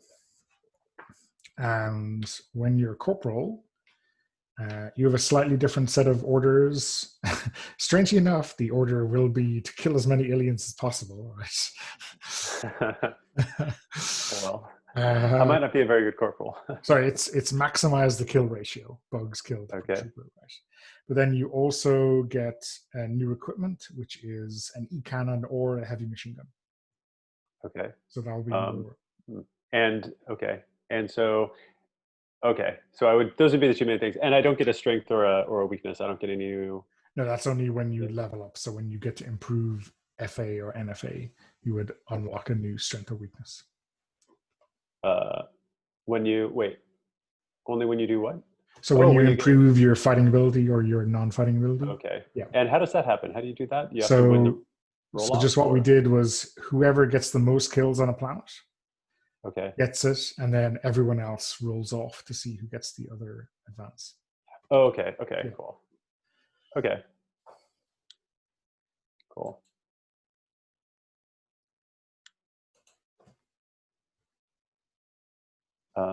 Let's see here. So do I want? So the main thing I get then is I would get an E-cannon by becoming a corporal Yeah, or a heavy machine gun. or heavy machine gun. Yeah. Okay. The heavy machine gun has 1 damage at close, 2d6 at near, and 0 at far. So it's like a little bit more balanced, but still a heavy hitter at near range. Interesting. But if let's see. Okay. Okay, right. So, or I don't have to take corporal. I could also just get a new weapon as You could instead of becoming get a weapon promotion like to a corporal. a shotgun or a flamethrower or something like that. A flamethrower sounds pretty cool. I kind of like to get a flamethrower. So I'll take a flamethrower. Flamethrowers are pretty that cool. sounds awesome. Oh, it Um, does 2d6 close up. That's pretty good. yeah, 2d6 and then 1 at near, and it's ineffective at far range. So Okay. pretty good at close up, especially all these terrible aliens that want to get you in close, right? Yeah, totally. All right, cool. I'll take a flamethrower. Okay, how about Kaminsky? What are you doing with your second development role? I want to bump up the rocket pod to D6 at near range. Okay. So what did you do with your first one?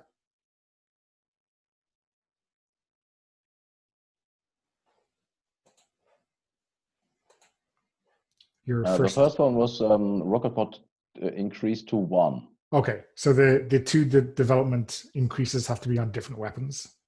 That's It has to be in different weapons. Yeah. Okay.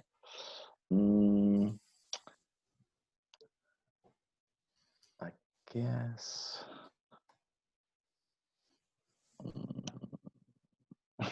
Is there a way to get the range from hand to hand to near? That's impossible, I guess. No. With a flying kick or something? No. No, not quite. Then. Yeah. Grenades can, I think. Oh, no, they already do 1 kill it there. Yeah, they do 1 at near, and then you can bump that up to. Yeah, you can upgrade that. D10 if you really wanted to eventually. So.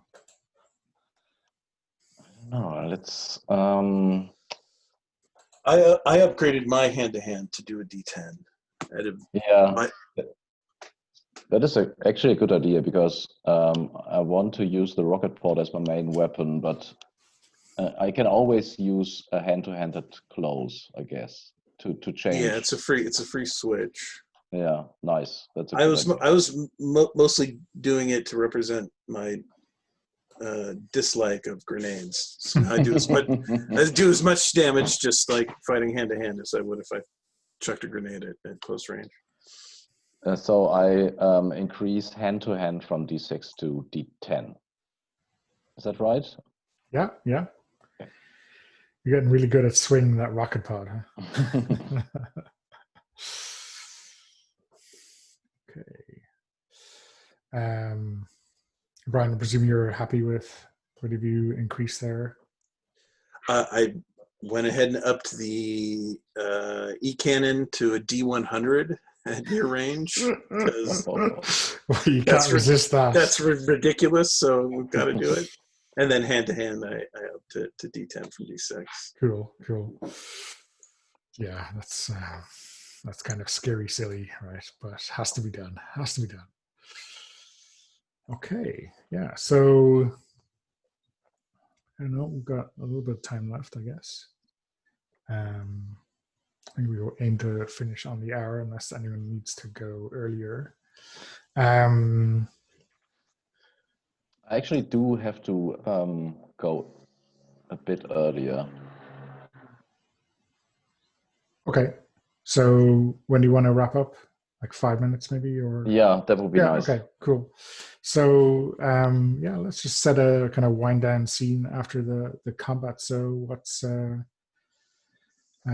is Miter mixing with his platoon, or is he doing paperwork, or what's the deal? Well, I mean, if Miter and Kaminsky are both improving their hand-to-hand combat, Kaminsky's too lazy to have just done that on his own. So I think he's just getting jumped by Lieutenant Miter at like random times and being forced to defend himself. Okay.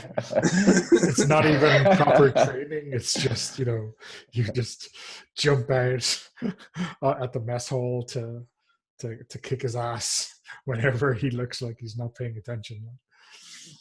Have we seen Terry like taking out the last aliens? Like when we are floating away, maybe from the hull? Yeah, I think you probably would have seen that. Yeah, yeah. So I think that Kaminsky definitely, Terry has gained his respect by this. For Kaminsky, Terry was never really lieutenant material, to be honest. Yeah, when you're side by side as troopers, it's hard to see someone as an officer. Mm-hmm. And now that he constantly gets his ass kicked by Terry, the respect grows. Although Kaminsky is not happy about, constantly being on his toes.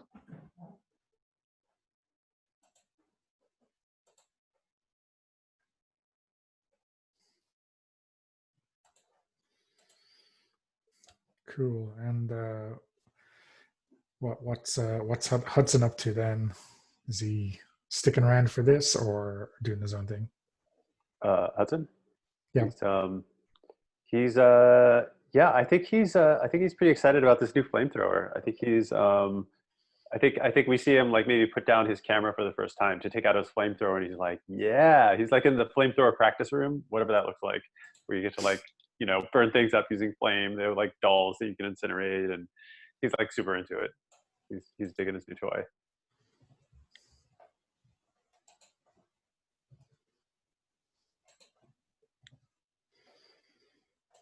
Yeah, cool. Yeah, and I guess your handpicked squad and yourself, Miter, are kind of responsible for saving the ship. You were the guys who did. Other people were defending the ship, but you cleared the last of them and so on. So it's definitely worthy. And there's a big medal ceremony, right, for Miter when he gets his Crimson Star. A lot of assembled troopers looking at this freshly minted or almost freshly minted lieutenant, who is one of them, a couple of months ago, getting his shiny new medal. Is there any kind of speech or any kind of good photo op here, or?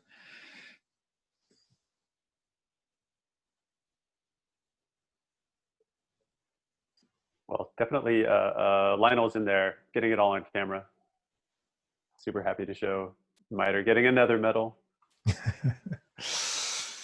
Like, I'm telling you, Lieutenant, you're gonna be the hero. Yeah, I'm gonna send this to the propaganda department. You're gonna become a big war hero. You're gonna be famous back home, Lieutenant. I got all the footage of you destroying those aliens off the hull at the end. That was epic. So good. Saving the day, Lieutenant Miter.